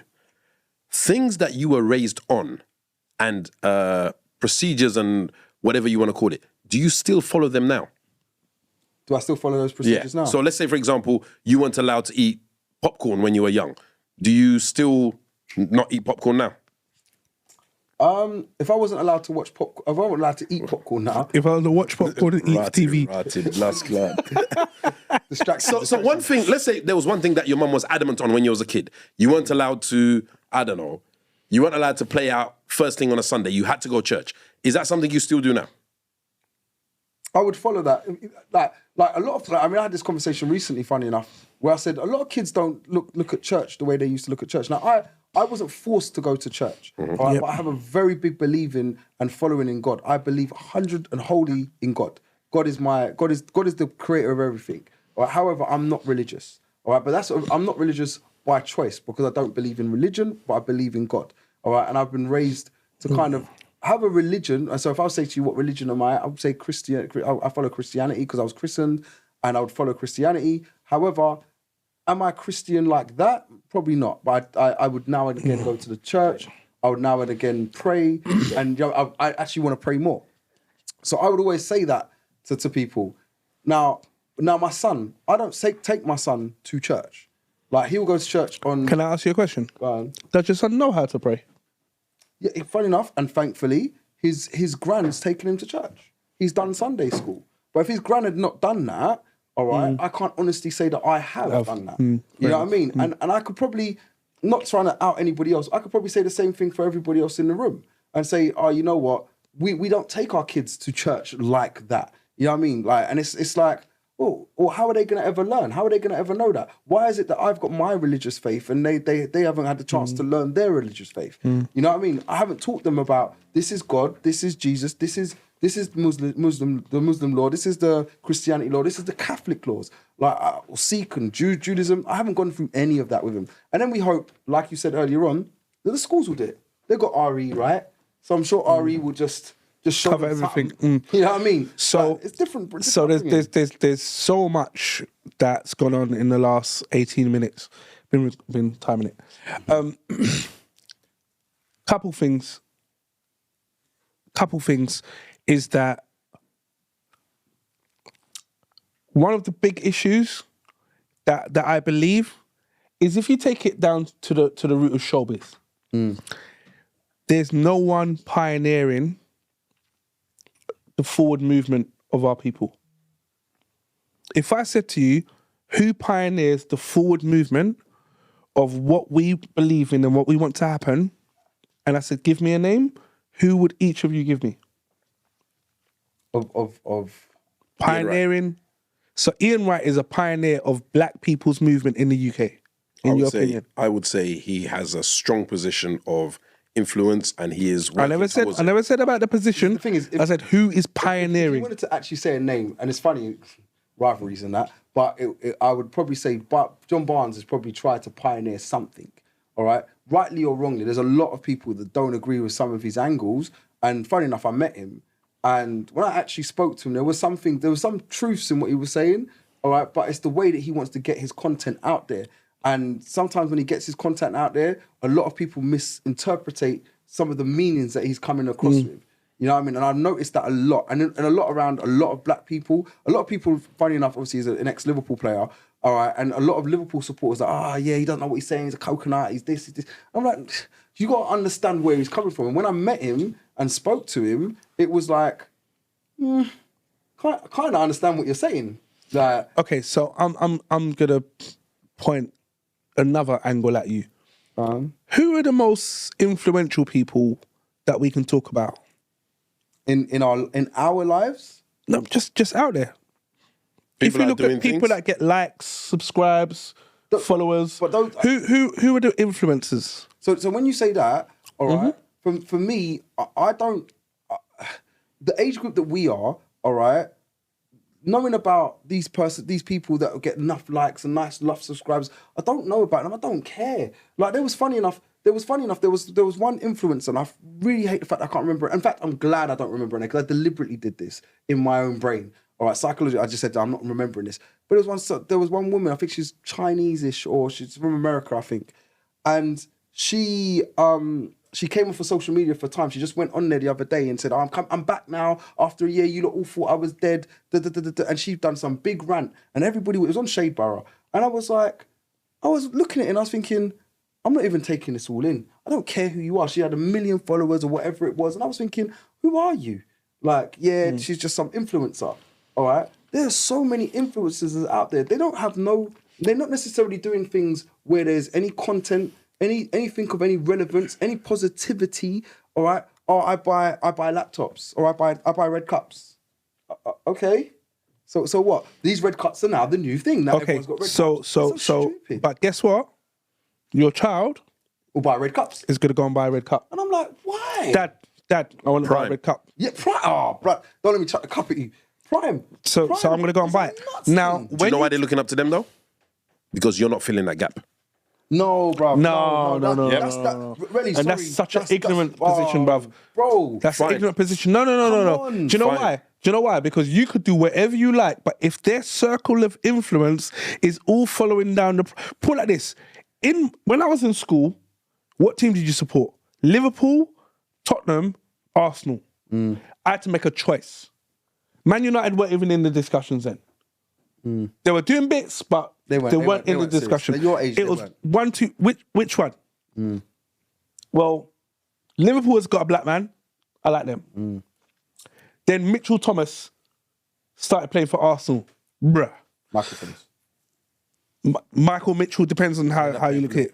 So, and he's still one of the things that haunts my life. But anyway, carry on. But for me, it was. I looked at my sister supports Liverpool, my other sister supports Tottenham. It's so mad. My house is all crazy. My mum supports Chelsea. Let's not talk about it. Wow. Safe admin. But the craziness is, for me, I remember I was about 8 or 9, and I was sitting there and I was like, if I really want to see them at, who's the club? I can get on one bus and go and see them. I'm going to support that team. And that was my circle of influence. It didn't matter my mum liked Chelsea. It didn't matter my 2 older sisters support 2 different teams. It was like, where could I go and what was my circle of friends doing? So I respect what Sorelli's trying to angle at, but as much as I'd love to say my influence over my children, over my sons, is going to be the biggest. I know, as Buddy said, the friends and his direct environment will have a stronger influence. I will affect the influence for a longer period, but the impact of the influence is longer. So when I talk about Broken Britain and we think about the impact of the influences, we have to turn around and say, rah, these youths are listening to drill music, and the drill music says, got my shank, one in the neck, leave the blah, blah, blah, take the neck. And I'm like, jeez. And I'm like, rah, I don't even know this. I've never heard this before. However, in my side eye, my nephew knows it word for word. Who's this guy? Oh, Buddy MC The Truth. Buddy MC The Truth. Yeah, he's got 8 million hits. He released something yesterday, 8 million. I'm like, so who's watching this shit? Do you know what I mean? It don't matter. It's Buddy The Truth. So Citrus, And I'm sorry, Swelly, but I'm afraid to turn around and say, right, don't listen to Buddy The Truth, because my mum said to me, don't listen to drum and bass. But the one thing I was listening to was drum and bass. Do you know what I mean? I was listening to ragga, not bashment, not dancehall, ragga, and I was listening to drum and bass because my mum wasn't an influence in my life like that. And even at that point in time, it was like, rah, killer batty boy, killer blah, blah, blah. And I was singing these lyrics with chest, bruv. It meant a lot to me because that was my circle of influence. Regardless, mum, I'm taking me to church on Sunday. When I get home, I'm going to put in my sound tape and listen to them same lyrics again. So I have to be honest with myself and say, who influenced me? So the youth club that I was playing football for, this was the music that was being played while we're in the youth club doing training, home from training, on the way to a match, on the way home from a match. So it was all mad. So I'm going to turn around and say, I have to understand and appreciate the level of influence and where the impact of influences my children. And when I say my children, I don't mean my biological children. It's all the children that are younger than me that I parent. Right. Now, I'm not naive enough to say that, yes, my influence over my kids is gospel, it's the word that, no. However, the input that you have has more power than you're giving it credit for. So, for example, yes, you're right. Your kids are going to listen to the latest chart music or the latest drill music, or whatever the case may be. However, if you expose your kids to other selections of music and give them the ability to appreciate other types of music, classical, country and western, jazz, funky, all these other things, it then shows them that this is not the only option. And that is the only thing that you need to do.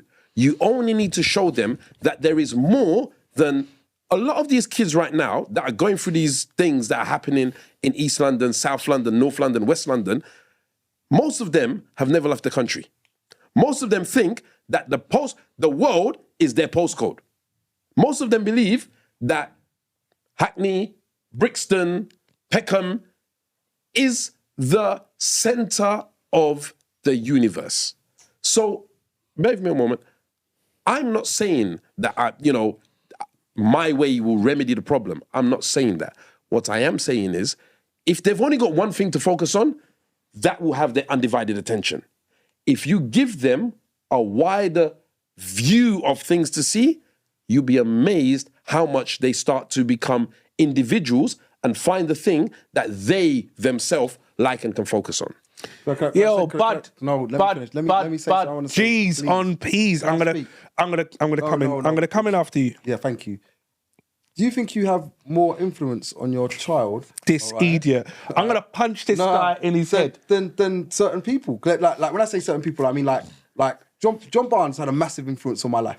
He didn't know it, but he didn't know if he flicking up the banana and then flicking it into the crowd. That's mad. That's what I'm doing now. Move. I'm gonna go practice it. Give me a banana, Mum. I need bananas. If he gets a mohawk, I'm getting a mohawk. Yeah. Mum, can you just cut my hair in a mohawk, please? Why? Because John Barnes was got it. Shut up, man. David Beckham. When David Beckham, biggest. You want a skirt as well? Brother, not talk about me. All right, I'm asking a question. I'm not a Man U fan, and I don't follow Beckham like. But however, how many people violated themselves as soon as he did it? When he did it, everyone was like, and then all of a sudden, everyone was like, "Your mum, give me the Beckham, please." What? Yeah. I'm looking around and seeing everybody with the Beckham. It's true. I said, how the hell? Beckham was actually a number one, but I don't know it didn't matter. It didn't matter. It was now number one. What? But now I walked in there. Let me get a Beckham. The barbers knew, yo, Marlon. straight Beckham thing. And you know what? Michael Jordan cuts off his hair. We can go worldwide with this. He cuts off his hair, gets the ballot. Everybody's like, yeah, ballot's the thing. Like, there are something. People influence the influencers in the world, all right, that are out there. The top people that people follow, they follow them. The prime thing. When you said prime, it triggered me because I said to myself, I didn't even know about it. I went to football with my son. I saw some kid on the sideline when he was on the bench or whatever, and he was like, "Yeah, you got prime. I was like, right, where's this prime thing? What is prime?" My son eventually comes off. I've never put my son near a prime. All right, he doesn't, like I said, doesn't watch YouTube. All of a sudden he goes, "Yeah, prime's the thing." Prime's what? Son, talk to me. I don't understand what this is. Yeah, prime. Don't you know who does it? Bro, the crazy thing is, prime was selling for £25 a bottle, and the thing was £1.50. Mad thing. And I was just like, "Wah, flipping one!" And they staggered the distribution Deliberately, just to ensure that it created enough hype to make it work. And I'm turning around and saying, I'm quite happy to accept I'm not going to be the biggest influence in my son's life in any one period. No. But consistently over their lifetimes, my children's lifetimes, then They will respect you. I should be the biggest influence. Yeah. But in any one time, I'm probably going to play a good second place. Oh yeah. Do you know what I mean? Whoever Maybe influenced- joint third. John Barnes, Michael Jackson, Michael Jordan, like Magic Johnson. You old foots. Nah, bruv. Mike Tyson. No, be real, bruv. Let's be real. Those people were like, They could turn around and say, "Do you know what I do? Eat bum." Yo, mum. I want to eat bum. What? You want to eat bum? Yeah, I've been told by Michael Jordan and Magic Johnson. That's how they became. That's how they became famous. That's what I'm doing. Yeah, all right, cool. I'm gonna do because do you know, and this is the. I'm not gonna live in a fantasy world to turn around and say I know at any one time I'm gonna give any of my children any information, and they will turn around and say, "Dad said don't do it, so I'm not gonna do it." When the other influences in their life, including their friends, including their schooling, including their social experiences, are going to turn around and point them in a different direction, that direction isn't going to have a stronger appeal than I am, because they're going to try and fit in with their friend circles versus fitting in with their dad. Because you know what? I'm the constant. Yeah. Everything else is temporary, so they have to try and fit in with the temporary. No. You're the constant. It's not about me making them mirror images of myself. It's about me teaching them to be individuals, to not being afraid to go against the status quo. There was one thing that somebody said to me when I had my first son, and they were like, "Your son is very inquisitive." I said, "Nah, he's a bad youth, just naughty." They said, "No. Do you want him to be a drone that does everything you say?" And I said, "Yeah." And they're like, "Do you really want him to do everything?" And then for a minute, I had to sit down and think, and I was like, you know what? You're right. As much as, yes, when he does these things and I have to tell him, is annoying, I don't want him to do everything I tell him. I want him to challenge and ask me. So now, with my youngest, if I tell him to do something, he says, "Why?" I have no problem in taking the 5 minutes to sit down and explain why you should do this and not do that. Because it's my job to fill that void. And like I said, I'm a strong believer in, you're absolutely right. There is so many flashing lights and so many things to grab his attention. I am not trying to block it. I'm trying to teach him how to handle it. See, the funniest thing is, and one thing that I think, maybe even from this podcast, and maybe this would be cut and put into a certain point, but there is one thing I think as parents, we don't actually realise our actual job is actually only to teach. All right? So you say teach. Is it teach, bud, or is it guide? Or is it a combination of both? Because It's a combination. Because the reason why I say definitely to teach, because there are things that you will learn from your mum. Yeah. You will learn from your dad. And it's what you're willing to accept.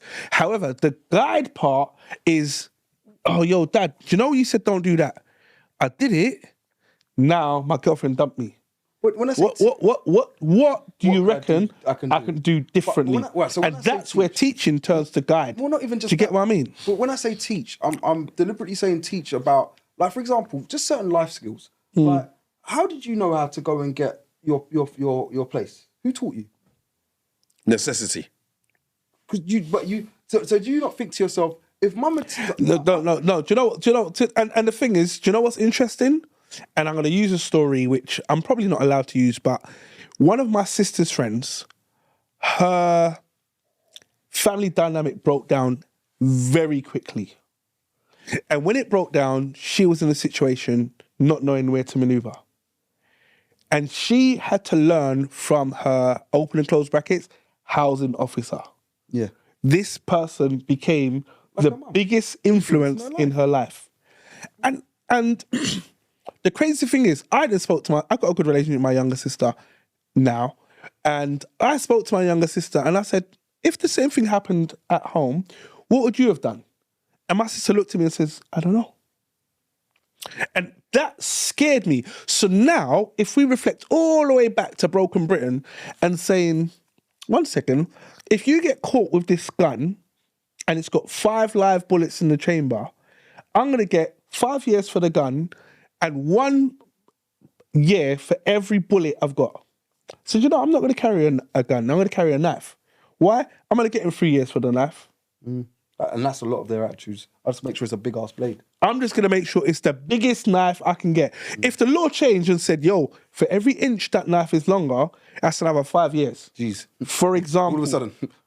Well, how big's your knife? 1 second. I went half an inch. Do you know what I You know mean? what the funny thing is? The law is actually exactly what you said. Anything below 2 inches is not deemed. Yeah, it's not deemed as a weapon. Like, you can carry it. And it's so crazy. It's mad. But the point I want to get to, which makes more sense, is that because the circle of influence is, yo, my man's got a 15-inch survival knife, I'm going to carry a 15-inch survival knife. Excuse me, got bubbles. 15-inch survival knife is the thing. And I'm turning around and saying, where is the whole, if I use this, a whole person is going to not live anymore? I don't think of that.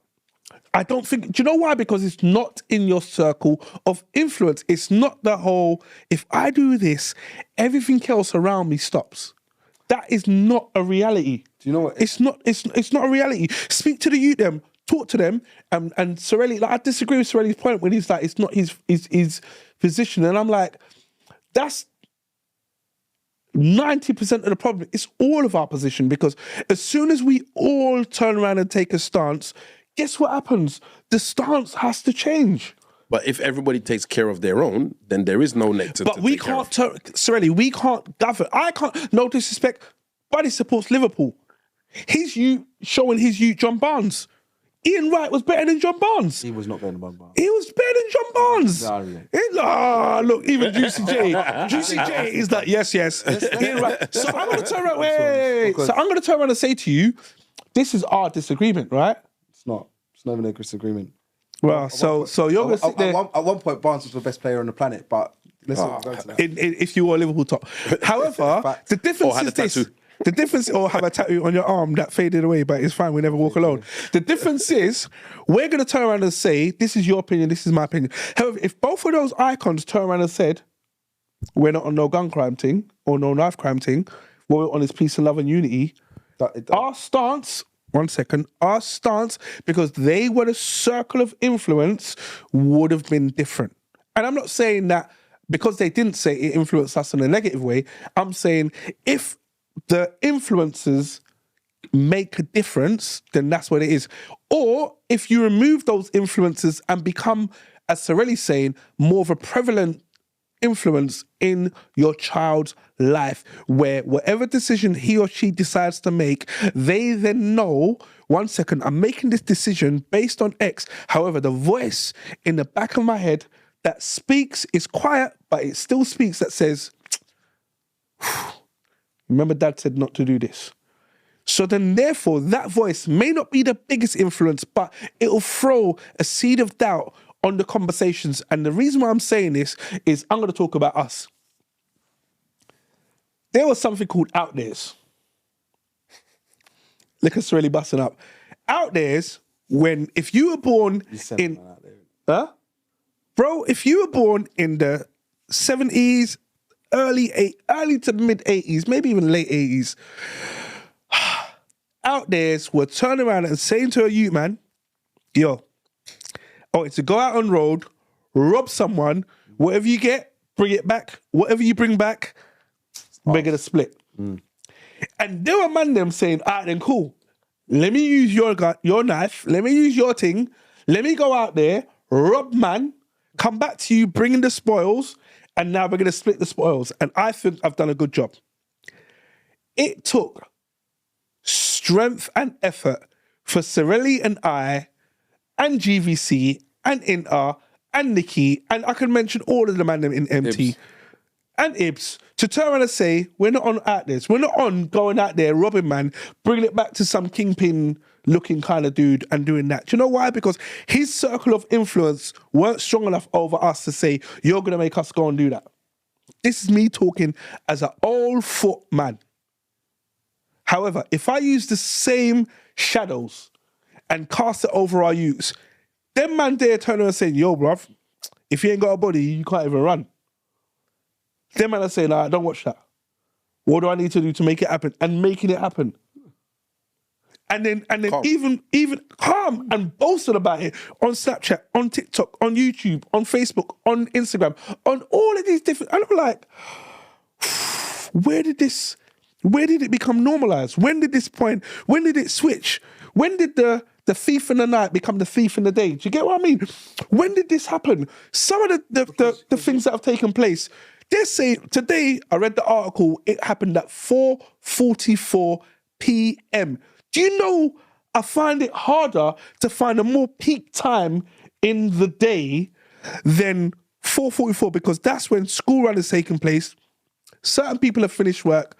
The roads are jam-packed. There's traffic. CCTV is popping off. And these guys are still bringing out 15-inch blades. It says to me there is no fear, consequence or fear to whatever action I'm willing to do next.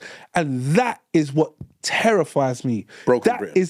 That is my definition of broken Britain. Thank you, sir. That is epitome of broken Britain. And I know we've kind of derailed it a little bit, and bringing it back to the broken Britain, it's not broken Britain, it's broken, it's broken, it's almost like broken age bracket. Because, yes, we have a knife problem in the UK. However, in the US, it's a gun problem. In, I don't know, Uganda, it's, I don't know, whatever it is out there that people have learnt is not the, you know, if you get caught with this, it's not the ultimate punishment. You get a less, like, in Asia, a lot of those countries there, if you get caught with drugs, that's a life sentence, or those kind of things. So we have that problem across the globe. The problem we have here in the UK at the moment is that it has now got to the point where there's no fear of it. There is no, you get caught with a knife, you're going to go down for a serious amount of time. And people that are very educated, they know if you're 15 and you're 16 and you get caught with it. Yep. I might do a little time in juvie and I might do this, but you know what? I'll be out. I'll be on road again. And I'm sorry to say this, and as a father, it's probably the worst thing I can say, but we need to look at this age bracket. We need to understand that kids of the 70s, 80s, and 90s are not the kids of now. So there are kids who are, and I don't want to use the word hardened, but they're desensitized and hardened to these kind of things. So they do it. Certain decision making. Yeah, there's no remorse. There's no, even after they've done it, yep, and what? And what is the attitude? The attitude is, and what? Now, I can't justify it. I cannot even give you a reason why there's that kind of feeling. It is beyond my understanding. And really, do you know that no disrespect to your summary, because I'd like to round the podcast up at this point. So I want you to have a little think about it and yourself, bud. It's what you need. What I would like from the MT podcast today is our summary, not necessarily how we feel about the situation, but maybe a thought process on what step changes, What can we do? So I asked a question today and I was commended on the question and it says, what does good look like? So what is the next step? What makes tomorrow better than today? I don't know if that's fair, but in my head, it's let's get to a position where we can make a statement that summarizes our feelings and where we see the solution living. I'm going to start with Buddy. That's a tough one what you said, but you know what? To summarize how we can fix things, I mean, I've been a believer of this, and it's a, like I said, it's always been a topic that's kind of close to some of my own feelings. We need to start from parenting. We need to start from being an influence in our child's life. There are helpful things where you can now you can now be an active parent. You can feel to yourself that I'm now the most influential person in my child's life because I speak to them, whatever. But let's understand to ourselves, we're not. Like as hard as it is to us to actually understand that, I'm not. I want to be. I try to be. I think I am. Like Relly said, and like I said, I know his kids, and I'm thinking to myself, yeah, of course, Relly's right, like 100% right. His kids ain't done this, ain't done that. But let's be honest, when the first time they did this and they did that, they probably didn't tell you. Because, I mean, I'm really close with my dad and I'm really close with my mum. I ain't telling you. I ain't telling you when I did that. It's just not something I'm going to do. One time I punched a guy in the face, he passed out. Don't know about that. Mum don't know about that. You know what I mean? That's between me and my cousins. Why? Because they're my peers. You know what I mean? When I went and I punched this guy in his face and mashed up his eye and whatever else not, like, my cousins know about that. Mum, up to this day, don't know about that. My dad don't even. Mum watches the podcast. Say no more. Sorry, Mum. Yeah, that was years ago. He still needs a beating for that. But One in the you got one in the barrel. Yeah. But you know what I mean? It's not something that she knows about. You know what I mean? It's something my peers know about. But I'm close to my mum. I tell her, my mum will tell you. I tell her near enough everything. You know, especially now. You said near enough. No, but especially now at an older age, I tell her so much. Like we'll sit down, we'll have a chat, and I'm telling her. You know what I mean? Same with my dad. You know what I mean? So they probably sit down there. If they was on this podcast, we're going, yeah, I have a great relationship with my son. My son don't do any of that nonsense. And he tells me everything. 1 second. And Buddy's sitting there like, yo. Don't chat to Citrus, innit? See, please don't. Because don't do there's that. a little bit that you don't know, innit? Like, I didn't tell you as close as we are. And I understand that. And I expect that from my son. Like, when I look and I say to myself, yeah, he's going to teeth and try and play a little bit of PlayStation, or he's going to teeth and play his Switch or his iPads or whatever else. He's going to do it. I was a child once too. And I know to myself, right, what, 9 o'clock, I'm not even that tired. Let me just have one more quick hour. Mum and dad's not going to know. He never comes in my room. All right? You know what I mean? You're never going to know. Found out, son. Now what? You know what I mean? It's like, cool. All right. And I say the same thing, and I say to everybody, probably tell your children to always come and talk to me. You know what I mean? I say to my mum taught me this, and I'll never forget. She goes, tell me the truth and you won't be in trouble. You know what I mean? Probably a lie, slightly. It's blatant lies, isn't it? But no, I won't be in as much trouble. Right? And I kind of understood that if I tell her the truth, if I tell her and say to her, like, Mum, I did do so and so and so, I won't be in as much trouble because I told her the truth. Don't let her go and find it out. You know what I mean? Because when she finds out, like, so you did do this, yeah? Licks. Fire, bruv. And I always lived by that. And I tried to say that to my son, tell me the truth. I said, no matter what, tell me the truth. And there was a couple of times he's like, quick side story, he chucked. Do you say my name's Daddy, aka the truth? Yeah. quick side story. I came home. It was only a few weeks ago, actually. I couldn't find my TV remote, but I hadn't used the TV. He'd used the TV, so I was like, "Where's my TV remote?" I'm searching. Where's the TV remote? Can't find it. I said, I left the TV remote there. The remote's always there. So where's the remote? You was the last one on the TV. So where did you put it? I don't know that. He said, I can't find it. I'm searching like a madman. The TV remote, he dashed it out the window. Russ! Like, I found it on top of my like a window ledge. Yeah, outside. You know, on the little bit that's outside. So I'm cussing now. Your son's on the next level right now. I said to him, where's the TV remote? He goes, I know where it is. And I was like, where is it? And he goes, it's outside. I said, you chucked my TV remote outside. I said, you're lying. I opened the window. It was right there. I was like, so not only did he chuck it, he refused to go and get it as well. Because what he done, probably couldn't reach it. He couldn't reach it. Okay. Because it was outside on the ledge. Peak. Yeah. So it wasn't on just the ledge. It was far. So I was like, how did you do that? He goes, I chucked it on the chair. It bounced up. It went through the window. I was like, what the hell? So I was mad. I can't lie to you. Gangster. And he then turned and said to me, but I told you the truth. Freaking calmed me the Man down. gave you bars. He said, I told you you said, tell you the truth and you won't be mad. I was like, okay. There's nothing much I can say to him because he told me the truth. You know what I mean? And I was trying to live by that rule. So that's why I thought I'd So wait. Just to everyone that's listening, if we tell you the truth, you ain't gonna get mad. Buddy's not going to react. Sorelli, your summary, please. And we've got to make it quick. We're over time. Yeah, I stole money from your yard, bruv. Don't watch that. You never notice. I knew. So, yeah, Broken Britain. I think this is such a wide scope. There's so much we could say, and we could go on for hours with this thing. But ultimately, for me, Broken Britain is more broken families, because families is what makes up the country. And do your bit. And that could be anything. Know what's going on in your house. Know what's going on with your kids. Be part of their life. Feeding them, giving them a roof, and clothing them, as the old people used to say back in the day, is not cutting it normal.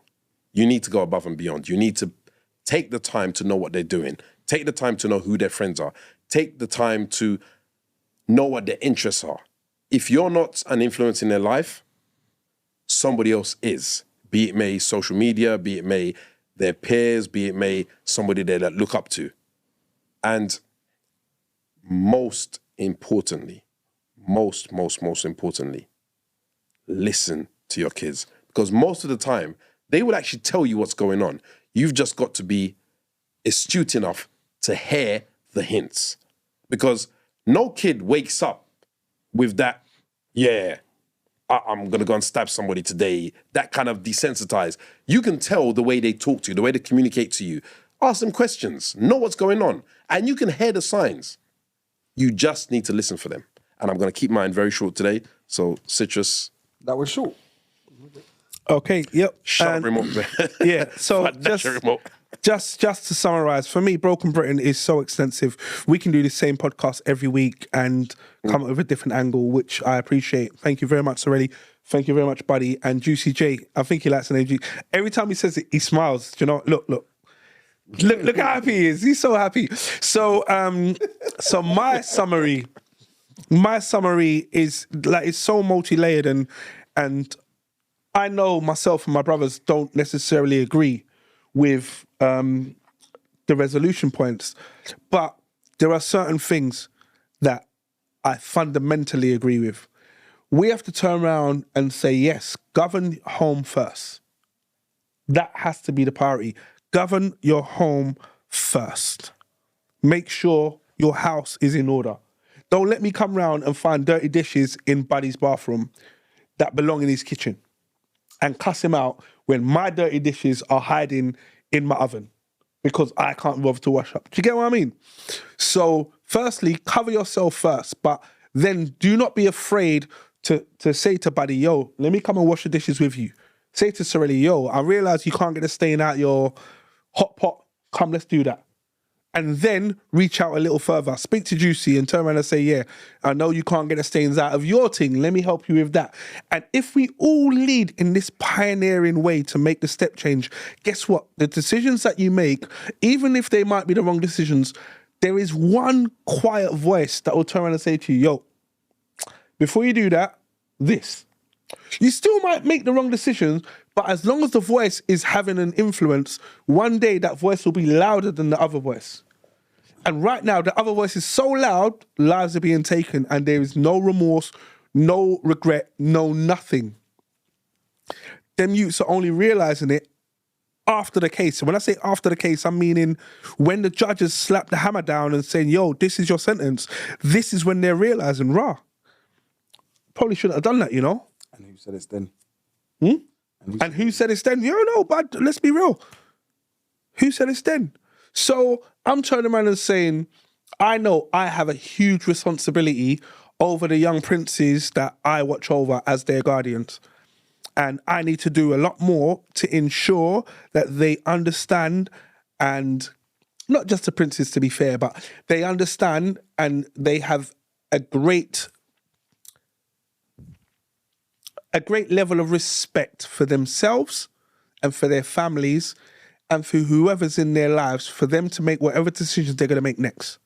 And that's the scary part that it's making me upset. That's the scary part that makes me think there are certain decisions and they don't even understand how it affects their younger brother or younger sister or their older brother, older sister, their mum, their aunts, their uncles, their grandma, grandfather, you know what I mean, their best friends or whoever. The impact is so huge, but it's only the here and now that they perceive because they don't even have the maturity to understand that there's more behind whatever the next action is. And based on that, this has been the eMpTy Podcast. My name is The Citrus. And remember, if the glass isn't half full, It's empty. yeah.